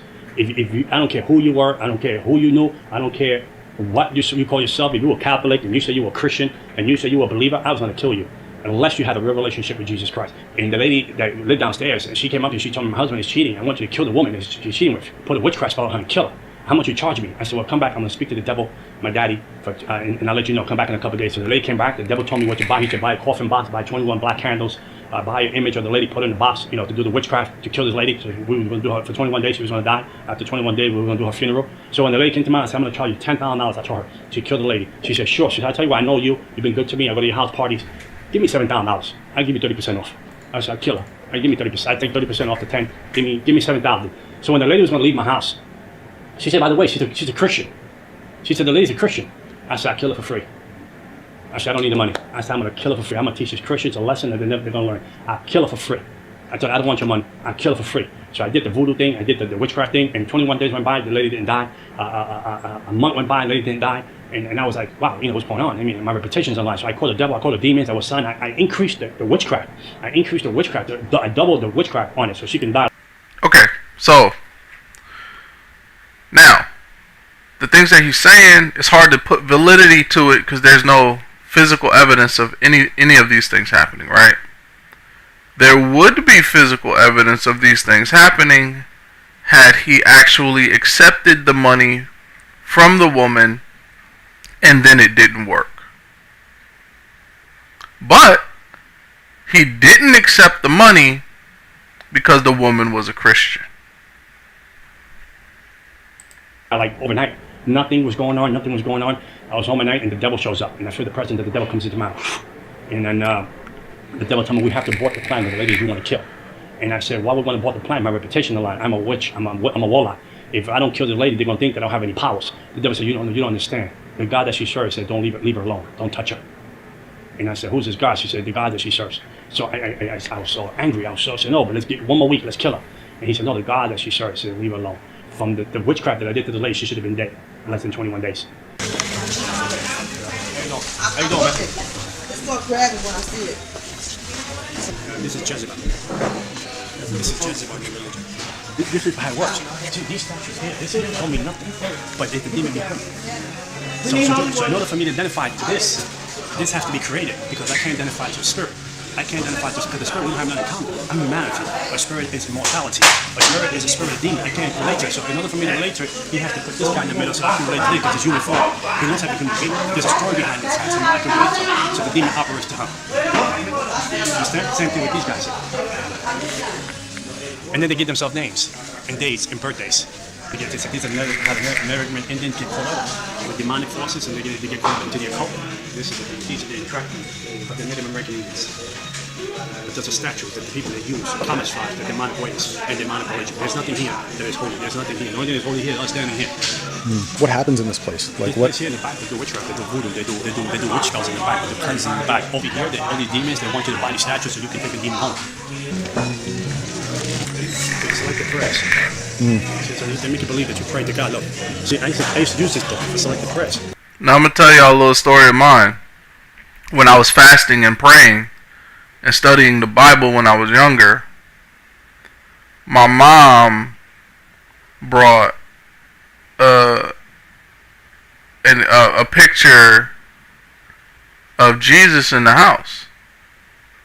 And I would look at it, and then one day I was reading my Bible, and it was like, there should be no engravened images of me.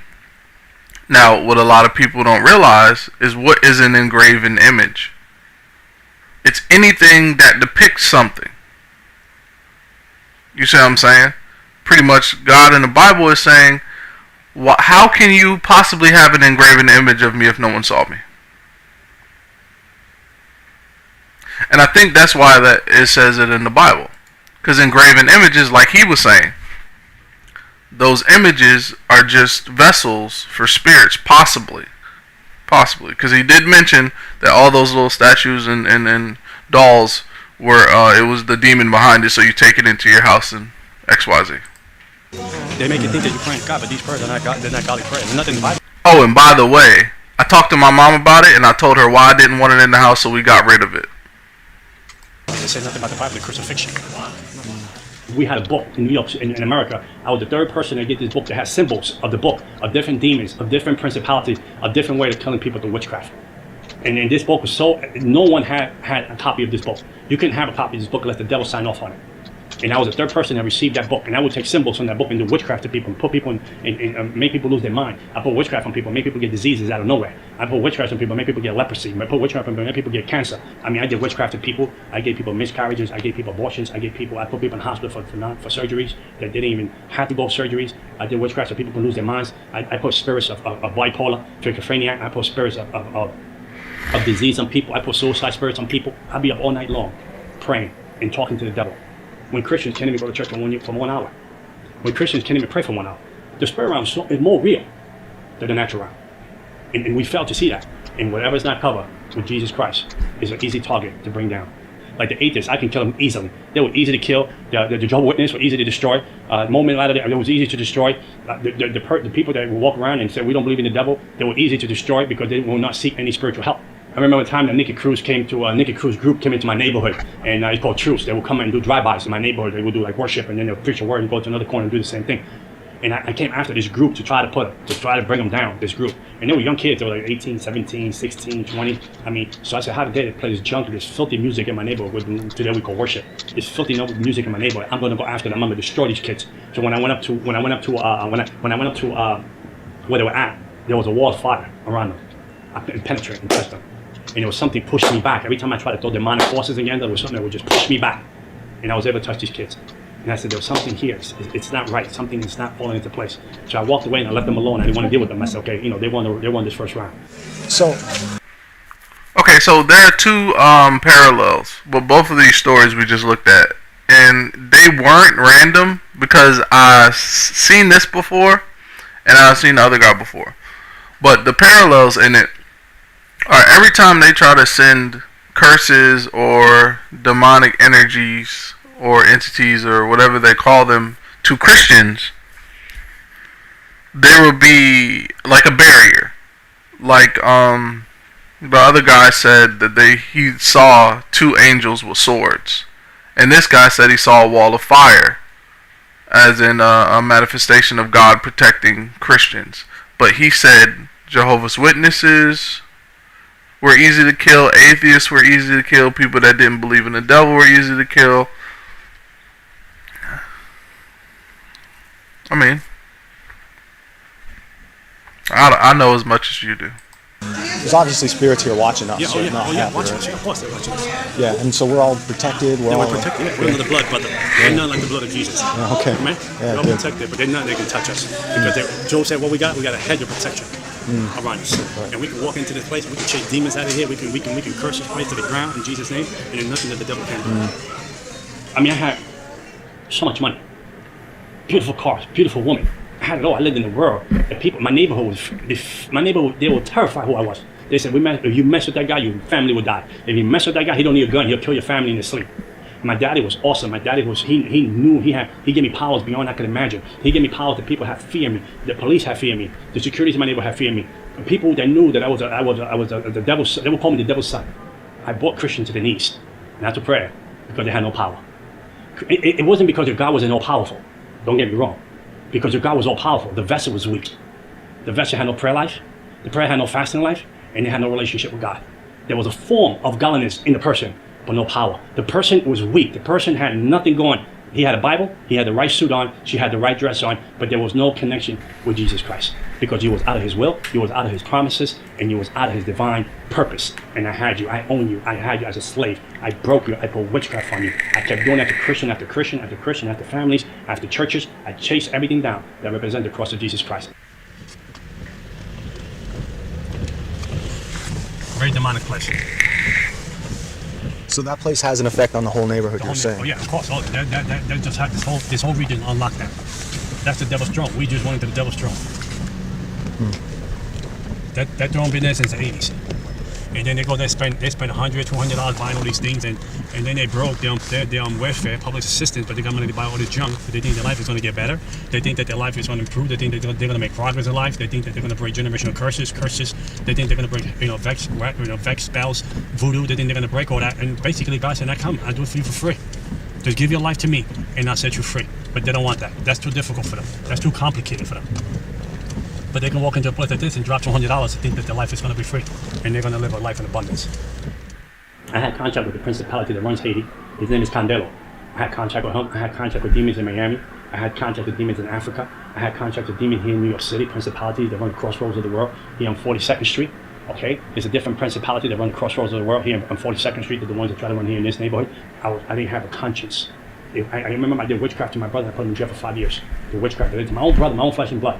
I did witchcraft and I put him in jail for 5 years. I did my other brother that was a warlock. He came into my house one time with an attitude, and the demon jumped on him. And he ran out the house. He couldn't hold the pain in his stomach.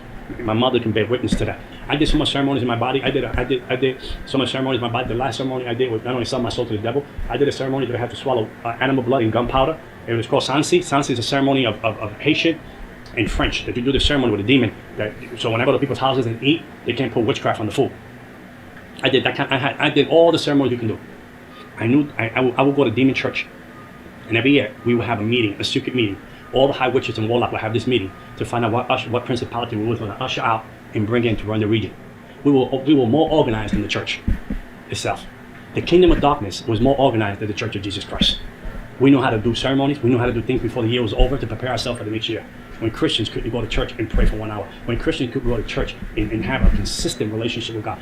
I even took a sabbatical from witchcraft And the devil punished me, took my eyesight for 1 year. I was completely blind for 1 year, registered with the Commission of the Blind. I was completely blind. They was training me to use an eye-seeing dog. And they was training me to use one of these sticks that you use that you walk the streets with. My mother took care of me for 1 year. My eyes went black, and a mist of gray went over my eyes. I was completely blind. And when I gave my life back to the devil, after 7 surgeries, the devil gave me back my eyesight. And I could see again. And that was my punishment for taking 1 year off. I wanted to take off the devil. The devil said, you want 1 year off? I'll give it to you. He took my eyesight. And that's the world I lived in. If you mess with the devil, he'll kill you, he'll kill your family. It was a fear that would grip you beyond measure, that you could not leave this religion. You could not leave Santeria, you could not leave Palomayumbe, and you could not leave spiritualism. The doctors could not explain how I lost my eyesight. Meanwhile, Christians, and I was like, why Christians do bad? And Christians sometimes miss the mark, and the only thing that shows up in their house is grace and mercy.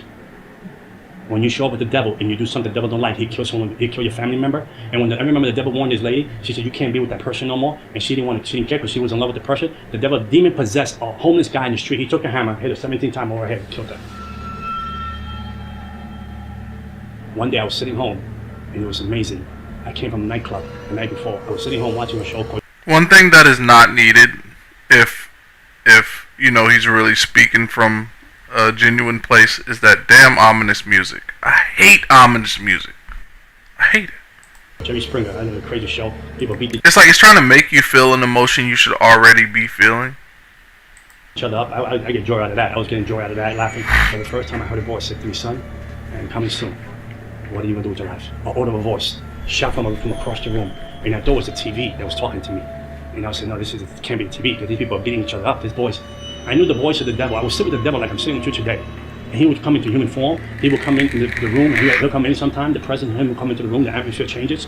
And I know he would sit with me and he would talk into my conscience, and we would talk back and talk all night long. I knew that too. I knew it like you know the back of your hand. I knew every demon, every principality that ran the region.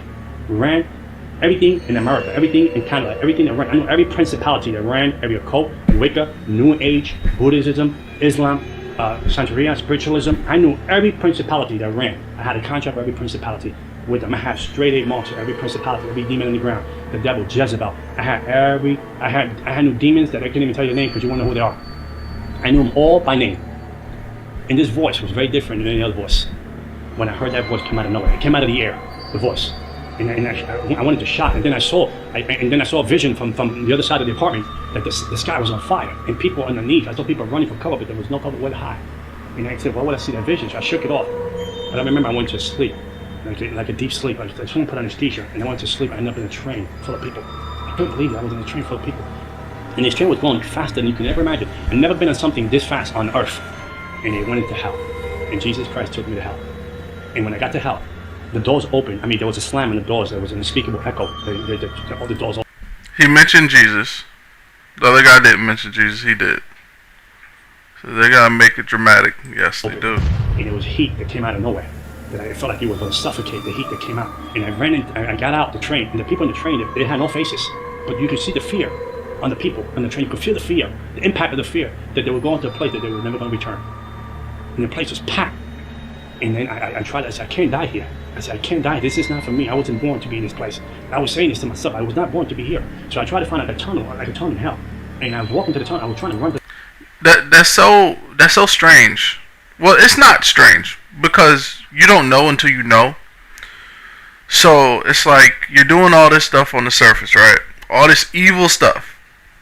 You completely acknowledge that there are spirits from another place. Like, so you've never heard of hell? Or maybe they were so arrogant they had to experience it. I don't know. To the tunnels in hell, try to find a door. Maybe a window. Maybe there was a gap somewhere that I could come out and come back to reality. But there was no gap. And I remember as the more I went into the tunnels, the more the fear gripped me. The more the suffering. I heard suffering. Darkness drapes over you. This fear drapes over you. Like you wear a garment. This fear drapes over you. It's something you can't even control. You have no control over. It's something like it grabs you. That it don't let you go. I couldn't see the hand in front of my face. But I hear the wailing. I hear wailing. Like, you ever hear like a kid wail and an animal wail at the same time? Like, it's like that kind of wailing. It's undescribable. And it was a heat and a smell. There was like if it was like in the sewers of the gutters of New York City. But I mean, but crazy than that. And then I came to a part of the tunnel. The devil showed up. He said, I was your daddy. He spoke to me the amount of time. I was your daddy. I gave you everything you needed. I took care of you. I blessed you. I protected you. I killed people for you. I did everything. I gave you powers. I gave you a name in the kingdom of darkness. I gave you a name. When people came against you, I destroyed them because I knew that you were going to be the vessel that I was going to use to move my kingdom on the earth. And now you want to leave me? Now you want to betray me in demonic tongues? And I'm talking to him back in demonic tongues and telling him, no, I'm not leaving. I'm just confused. I don't know what's going on. And he said, no, I know what you're going to do. You're going to leave me and you're going to expose my religion. You're going to expose who I am and how I operate in the spirit realm. Because I taught you things that I never taught no one else. I showed you things. I trusted you with the things that I needed you to know so you can further my kingdom. Because I wanted to use you in a greater measure way. And the confused, he went to grab me. As he went to grab me to destroy me, the cross of Jesus Christ, P in hell. I didn't understand how a 3-foot cross would pee in hell when I was wearing the blue shorts and a t-shirt. And I put it on him. And when I put it on him, the devil melted like he was an infant. Like an infant. He melted and fell on the floor. Like no powers. So I took that opportunity. I ran deeper into the gates. I ran deeper into the tunnels of hell, hoping that there was a door. My hope was there was a hope in the hope at all. There was no place to say, I'm coming out of here. This is it. This is the end. I had a fear that gripped me that I was indescribable. I never felt a fear like that. I never felt a despair. It was the opposite of what heaven is. It was opposite of joy. It was opposite of gladness. It was opposite of peace. It was opposite of light from darkness. It was a place of torment, a place of, if I'm here, my family didn't know I'm here. My daughter didn't know I'm here. How would they find me? How would they look for me? So as I went deep into the tunnel of hell, hoping that there was a door, a window, a crack somewhere that I can get out, the devil showed up against, and now we'll destroy you. So what I did was I told him in the demonic language, I got these marks. These are my contract to protect me, to destroy you. He said, fool, I gave you those marks. Those are my marks that I own you. I own you. No one owns you. I do. And you're going to live for me or you die. And he went to grab me the second time around. I said, it's finished. I said, this is it. He went to grab me the second time around. The cross of Jesus Christ. Here in hell. There's no greater love than the cross that will come for sinner like me in hell. So when David said, if I make my bed in hell, he knows I'm there. Grace and mercy showed up in hell. Grace and mercy knew my address. Grace and mercy have a plan for my life. To my despicable, demonic, selfish ways, arrogant, self-centered ways in hell, when I was done for the count, Jesus Christ loved the misfit. And he said, I have a plan for you. I loved you beyond you can ever imagine. And he showed up in hell. And when I woke up, then my spirit came back into my body. I woke up and I bent my knee to Jesus Christ. I had $100,000 witchcraft stuff in my house. I threw witchcraft away. I threw religion away. I threw everything that had to do with darkness away. The people from Haiti, the people from Cuba, the people from Miami, New York. So we have to kill him because he knows too much. We have to destroy him. We have to kill him because he knows too much. He's not one of us anymore. And they came for the kill. They did their best. They came for the kill. I was sleeping in the day. To a stand night when the demons show up and tormented me for 30 days. They tormented me for 30 days. They would grab me by my throat, pick me off my bed. The room would go cold. I would lay in my bed. I'd feel another person lay next to me, ice cold, another person. I would look like this and I can feel the presence that was the devil himself right in my bed. For 30 days, on and off, tormenting, torture, try to steal my mind, try to rip my soul out of my body, try to rip my spirit out of my body. I would tremble at night, like never trembled before, 30 days, and I would cry out. I didn't know how to pray. I said, Jesus, Jesus, Jesus. Do you know how to pray? I said, maybe I pray like my sister prays. I heard her in church, she prayed this way. I heard that person pray this way. I would bring all these prayers together to try to put them together like a puzzle, to try to fight for my life. And one day I was in church worshiping, and I would ask the Lord, why are you let this happen to me? And one day I heard the voice of God again. He said, I wanted to see how much you love me. And he said, I wanted to see how much you trust me. And never again, I was tormented by the devil. And I became an evangelist for Jesus Christ. 14 years serving the Lord, and I will never trade it for nothing in the world. And I know that so when Hallelujah Boulevard, there is a mansion for John Ramirez. And one day it says, welcome home, well done, faithful servant. And I tell you, there's nothing. I'm not talking about Christianity. I'm talking about relationship with Jesus Christ. He is my Lord. He is my beginning and end. No weapon formed against me will ever prosper. I died when Jesus said I go home. Not because of a witch, not because of a person, not because of heck, voodoo, vex, incantation, none of that can separate me from the love of God. $100,000 of witchcraft, selling my soul, marks here, marks here, marks here. But the biggest mark is here. It is the love that I have for the cross. And nothing like the cross of Jesus Christ. And I tell you this, and I end with this. I was cursed, I became blessed, because the one that was blessed became cursed for me. And I switched daddies. And my daddy sits in the universe. And he loves me beyond I can imagine. And that love now I can give to my daughter. And my daughter today, she's a born-again Christian, graduate from college, psychology major. And I know that God's going to use her in a greater way. Because the baton that I have, I will pass to her, the right baton this time. And I know she'll do a greater exploit than her daddy. And before I leave the earth, people will know that John Romero was here. Because he said, Hey man, what's up, buddy? Amen. What's up, buddy?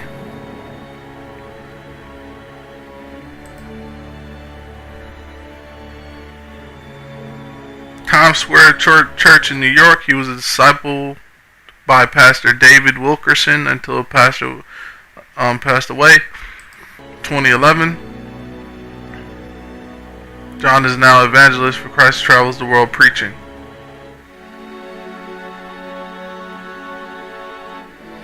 Alright, boys. You can download his testimony, receive an electronic copy of his book, plus 2 bonus MP3s of John teaching on the topic of deliverance. So, just like the other guy, he was speaking on deliverance, preaching deliverance. Being delivered from the throes of hell.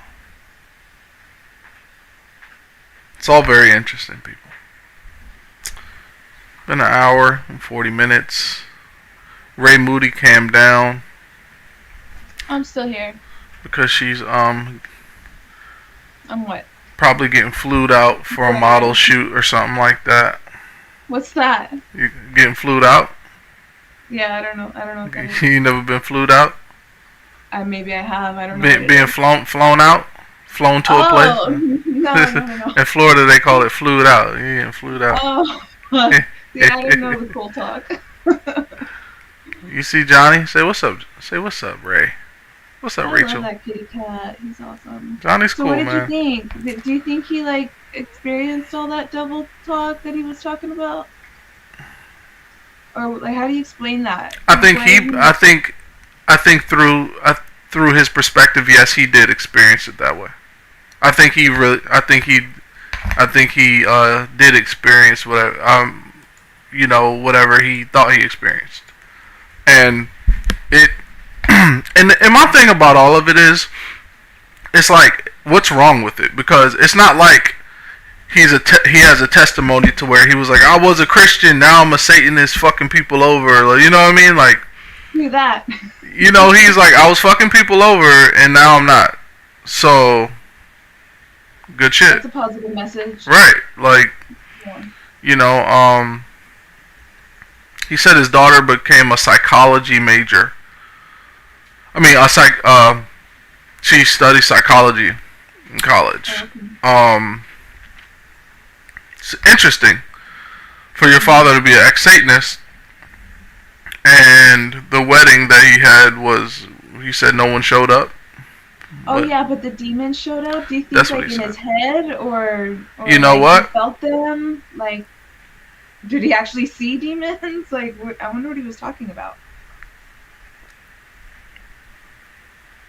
He said the only time he actually described things was this was in 2014. I'm just looking at the comments. Saw him in Georgia this weekend. He's no joke. People are being used. Okay. I'm going through some dark times right now, so if anyone who reads this would greatly appreciate if you pray for me.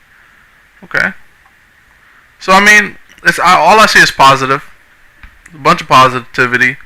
I've never practiced any witchcraft or anything like that. I wouldn't know if,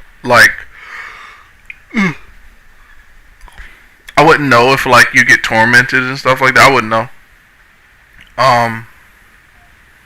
But the stream's been an hour 40 minutes. If it's too long, well, I'm so good. If I have to take my dogs out, I'll just calm down and mute or something. That's the other stuff I could wait. Okay. He likes the ear rubs. It's his favorite. Yeah. My dog's too big to hold. I already proved that. He's always stream bombing me, bro. I think you want to be a YouTuber. You want to be a big YouTuber? He Huh? should. You want to be a big YouTuber? Yes. Alright. So I yeah, forgot. that's definitely interesting. I was gonna tell you too, on your title, I don't know if maybe I need to refresh it, but it says SATANIST. I don't know if you want to add. Oh, I gotta fix it. Alright, hold on. Let me fix it. I think we need just an A. Satan. Yeah. Yep, there we go. Oh, there we go. There we go. There we go. I fixed it. But yeah, it's all very interesting. Let me refresh. Yeah, there you go. Awesome. You see how he goes to my hand? Yeah. Once you rub him once, he doesn't. He like doesn't let up. What's going on, man? I know you're not hungry. All right. Let me see. Oh, he looks so happy. He's chill, man. He's purring really loud. No, he's not actually. He doesn't really purr or do that rumbling thing. You know, none of that. He just fucking comes around. He gets cat fur everywhere, and then he leaves, and then he begs for food. So, okay, all right. So that was interesting. Let's see if there are any other more interesting stories. Let's see if like there are other ones that it's only 7 minutes.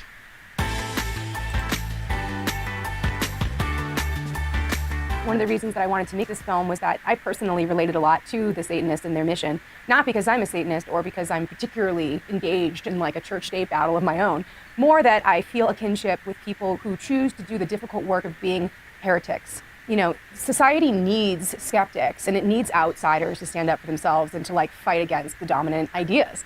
We need that. It's really healthy to have that. And so I really appreciated the role that they were taking on in this particular cultural context. And I related to it personally because I feel a kinship to the kind of person who kind of doesn't mind. The head of the Satanic Temple talks hail Satan. What? If their point of view upsets you, like it's like not a problem for me if my point of view upsets somebody. But it is a difficult thing to do. It does generate a lot of hate and animosity. How do those themes around Satan and Satanism resonate right now? For me, it seems kind of obvious that there's been a complete reversal in the roles of who's ostensibly the good guys and who are the bad guys. Right now, we have evangelical nationalists pushing a theocratic agenda in the United States and making great headway to take away people's reproductive rights, endorse. Look at this fucking strange-looking man, right? He's the head of the Satanic Church? Is that no, it's this of the Satanic Temple. Oh, well, okay. See that ring on his finger? Corporal punishment. Uh-huh. It's a very common ring for Satanists. It's just like a metal band. Sometimes it has an incantation on it or like symbols and stuff. Or like, yeah, shit like that. Look at his eye. I'm just in schools, spread pseudoscience or otherwise reject the scientific point of view in really undermining liberal democracy. So at this point, there seems to be an apparent intuitive grasp of. And then look at his teeth. Look at the veins popping out of his head. Ew. I'm just saying. When we were looking at the ex-Satanists, you know, they looked like they were fulfilled, happy, chilling, talking about their family. Look at this fucking mean in a heroic context, and I think you see that vindicated in the film when you see how quickly we've grown. I mean, the proof's in the pudding, man. Like I said, I used to study the Bible. I was a devout Christian. I fasted and I prayed constantly. And so, you know, I mean, spiritually, like, now he's biting my dreads. Yeah, I see that. Yeah. You know, how much that kind of iconography has resonated with people. They instantly seem to grasp it. Some people don't, of course, and object to it outright, but we have seen that, you know, it speaks to people in ways that we could have never predicted from the start. The main challenge in figuring out how to structure the story of the film is simply that the Satanic Temple is doing so much. A lot of their activities that were really important and interesting didn't make it into the film. 95 minutes is not that long, especially because we wanted to make sure we covered the beginning. Like, we wanted this to feel like this is the origin story of the Satanic Temple. We wanted to leave it feeling very much like this is not the end of the story. So it was difficult to leave a lot of the really amazing work they do out. And it was also a little bit difficult to predict what was going to happen. I mean, there was just a lot of activity, and we were chasing, different chapters around the country doing really exciting things in their local communities and, national campaigns, and there was just a lot to sort of navigate. But, we just tried to... I don't know why he bites my fucking dreadlocks. I don't know why he does it. What would be like the best starting point for an average audience member? And then with that in mind, how can we make sure we're not doing a disservice to the more informed Satanist who watches the film? And I don't want them to feel like their intelligence is being insulted. So finding the balance, with the uninitiated, and then also wanting to be sure that Satanists would like it too, was, I think, pretty hard. I think we did a good job, but it was difficult. Since the start of the Trump administration, and there's been... That man does not look happy. Even more pushback against what you do? Yeah, but there's been also that kind of concurrent understanding of the need for the kind of activities that the Satanic Temple are doing. Within hours of Trump being declared president, our membership numbers really spiked. And if we looked at the metrics for our website and other kind of web activity, it was like a straight line upward on election night, because people realized that this was, if they viewed it as a joke before, it wasn't a joke anymore, and that the rise of theocracy was very real. Yeah, a lot of people don't understand just how big of a part the evangelical rights vote played in the election of Donald Trump. And we leave this out of the film because, frankly, we didn't want to look at his face. All right, observer stuff. In the world around us, right? Have a good one, my guy. As much as Donald Trump himself is certainly not a believer in anything. The evangelical right really did a lot of work to elect him, and he's repaid them in various ways. And so I feel like the work the Satanic Temple is doing is particularly resonant now. I also think that we're in such dark political times that people who maybe typically wouldn't care what the Satanists have to say might be a little more open-minded in their desperation for answers. But the theocratic right has been emboldened by the election of Donald Trump, and as soon as he was elected, you could see... I think this is particularly evil because, they're trying to act like normal people that don't do weird shit. Right. And, they're trying to talk politically, and then I'm pretty sure if you start going to one of these temples, you'll eventually be doing some weird ass shit. You don't call yourself a Satanist just because. Some people have tried to say, oh, they're just atheists that believe in free will, and they're in a universe that doesn't really give a shit about anything. It's just survival and self-preservation, and that's it. Nah, I don't believe that. You would just call yourself an atheist then. These kinds of bills. I'm gonna send you a link of Alright. something. I don't know if you can play it now, but maybe you wanna check it out on your own time. But let me just find it and I'll put it in the chat. Alright, cool. Against abortion being pushed to be passed in states like Texas. And Okay, these fucking sad sacks are weird. Uh-huh. These motherfuckers are weird. And I've seen them before. Yeah? On the news? Yeah.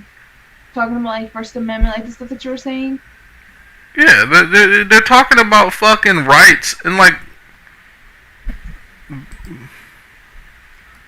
everyone has a right to their opinion. So if you're really a Satanist and you're just a fucking troll, then you're impeding on other people's rights to religion. Mm-hmm. You know what I mean? By creating a religion that says that's fucking stupid. Who cares if you think it's stupid?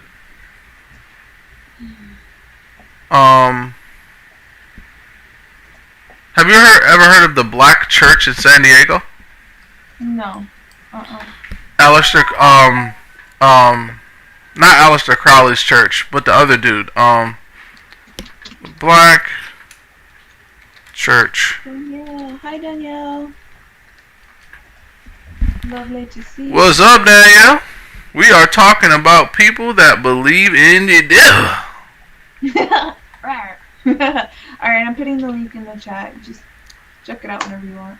It started off with people that used to believe in the devil, and then they became one of them became a bishop, and the other one became, I think it said became a pastor. Um, let me see. No, not the Black Church. In San Diego. It's in San Francisco. Here it is. The Black House. Oh, LeVay. Yeah, LeVay.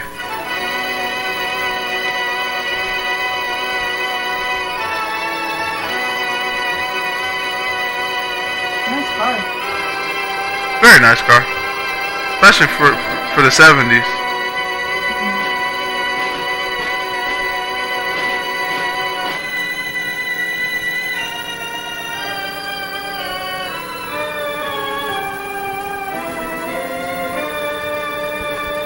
Satanism is a philosophy. Okay. So for the uninformed, right? We are going to look at Anton LaVey. That was his house, right? Mansfield 66 through 67 official trailer documentary. That was 3 years ago. He wrote the Satanic Bible. That's pretty much all I know about him. Yeah. Inside Columbia's Temple of Lucifer. Once again, this is Vice. They will strike the shit out of my channel. But there are a lot of Luciferian temples around the world. Vice covers stuff like this. So if you fuck with that, fuck with Vice. Now, I'm not sure. But if my stream starts to get taken down or starts to get like botted, let me know. But I'm gonna play this. You're gonna play Vice? Well, actually, hold on. Okay, let's look at what this video has to offer. Okay, what are you doing? This is crazy. I never thought that I'd ever be able to visit. Shut the fuck up, dude. You know damn well what you named this. I'm sorry to frighten you, dear. I must.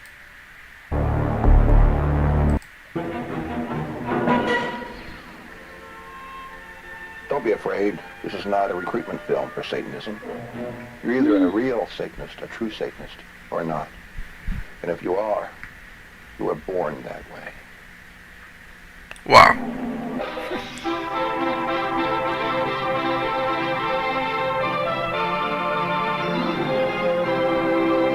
Now, before I go any further, I do want to point out that this is not a video glorifying Satanism or teaching you about Satanism. All I'm doing is walking the streets here in San Francisco, talking about a piece of history, a very unusual piece of history that is technically no longer here. I will say this, though. If, after watching this, you do decide to go down the rabbit hole of who Anton LaVey was, you're going to find a treasure trove of bizarre and interesting facts. A lot of them are fake. Anton LaVey himself has even said that he was the king, that he was a master of lies, kind of like the devil himself. Inside that house, he had a pet lion. He was friends with some famous people, including Sammy Davis Jr. and Jane Mansfield, both who were reportedly members of the Church of Satan. He had different masses and rituals that were going on inside his house. Now keep in mind, it was in the mid-60s and there was a bunch of people looking for very weird and very strange things. His religion, some even call it the LaVey Satanism, I think it is. A lot of his rituals had bare-breasted women. Okay. Oddly enough, after you read through all the different stories, I mean, LaVey was alive and even if I was a Satanist, I'd probably go for that one. Yeah, that would be my choice. The house, the Black House, the Church I have a photographic imagination. There was a very controversial baptism that happened. He baptized his 4-year-old daughter. There was a whole bunch of naked people, naked ladies present.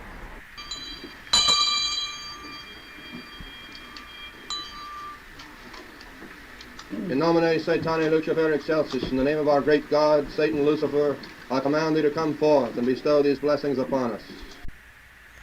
Oh, it reconnected. Is it this video?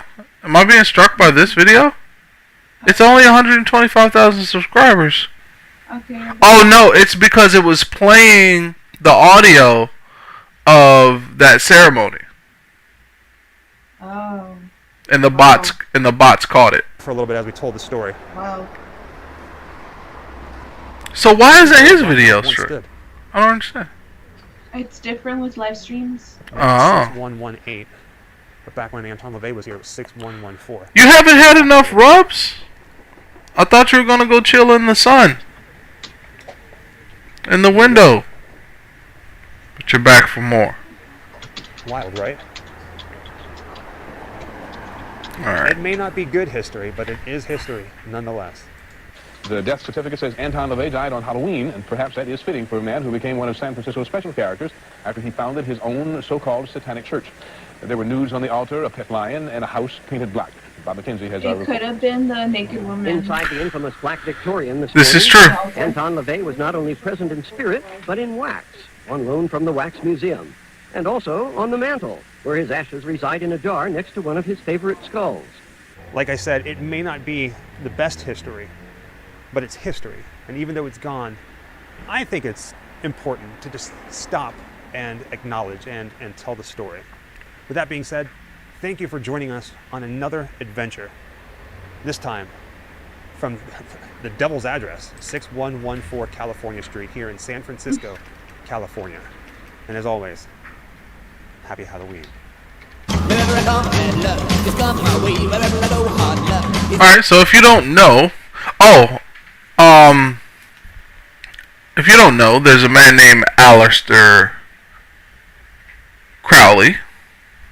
His mother called him the most evil man alive.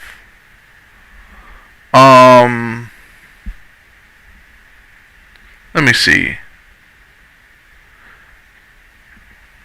What's this guy doing?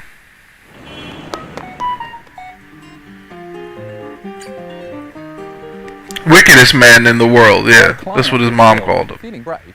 Around the other side of the big mountain and just next to the stadium is the house of the man who the English press called the wickedest man in the world. It's really creepy, actually. Wow, it's still here. I mean, no one's lived here for years. It's just all abandoned and still here. Aleister Crowley was born in 1875 and was an occultist, poet, and general weirdo who founded a religion called Thelema and considered himself to be the prophet who would lead the human race into the Eon of Horus, whatever that is, in the 20th century. A bit like Scientology. In fact, I think L. Ron Hubbard was inspired by him. He was certainly his friend anyway, and he's said to have inspired Aldous Huxley, David Bowie, the Beatles, and honestly thought himself to be the Beast 666 as prophesied by John the Divine in the Book of Revelation. An occultist, he was a painter, he was a mountaineer, and I think he was a double agent as well in the war. Let's go through the keyhole with Julesy. How do you get in? Did you see those paintings? Wait a minute. Yeah, they're supposed to be like entities that he channeled. As well in the war. Let's go through the keyhole with Julesy. How do you get in? Do you want to try and clamber down there? I reckon that's the way in. Looks safe enough. Oh. Yeah, he was just a weird kind of deviant. In his lifetime, he became a notorious bisexual drug experimenter and Satanist. And people would come to his house and do all sorts of weird sex experiments and stuff like that until Mussolini eventually just had him expelled from Italy. The Temple of Thelema. Doesn't look like much of a temple to me. Who knows? Maybe there's someone in there now performing some ritualistic sex. It is actually really dangerous to go in. I'm kind of reluctant, but... There we go. How did you get... Oh, he's in. Okay. Be careful, Julian. Julian. Oh, he's a fool. It's really freaky inside here. It's hard to believe he used to live here with his weird followers until 1923 when the Italians finally had enough of him. It kind of feels like maybe his weird followers still come in here. Okay. I'm already far too weirded out in here and it's horrible. It smells. And I feel it's a bit dangerous. Yeah, they clearly closed it off for a reason in there. Simon, don't knock anything with that big rucksack. I wouldn't go in. If you knock something, you might have the whole thing come down on top of you. This is a freaky place. What date did it say was the end of the world? I'm about to look right now. I'm about to go back. Called the Libertine. Oh, wait. 2006. Oh, 6/6/2006. Wow, Right. we're still here. Yeah. You look at this. Look at this. Pandora. They're They're like promoting their Right. music. They wait beyond the gate, and they will take revenge for that lost battle. I mean, they wore robes before. You said that the dead man. Nakomsu, I think. Okay. Rituals. He offered a sort of what they called a libertine education for the children of his followers, and allowed them to play all day and witness That would be acts of something else sex we could magic. look up, He like also channelings. A lot of people do that on YouTube. What do you mean, like the spirit boxes?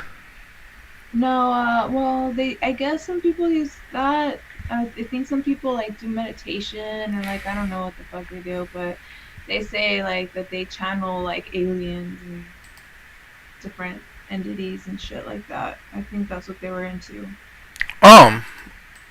Hopefully Zohar Stargate doesn't Alright, so you know what I'm gonna do? The good thing about this, I can end this stream and I'll still be talking to you. So I'm gonna end this stream and start a new one. Alright. Will it be online or offline? No, I'm gonna do it live.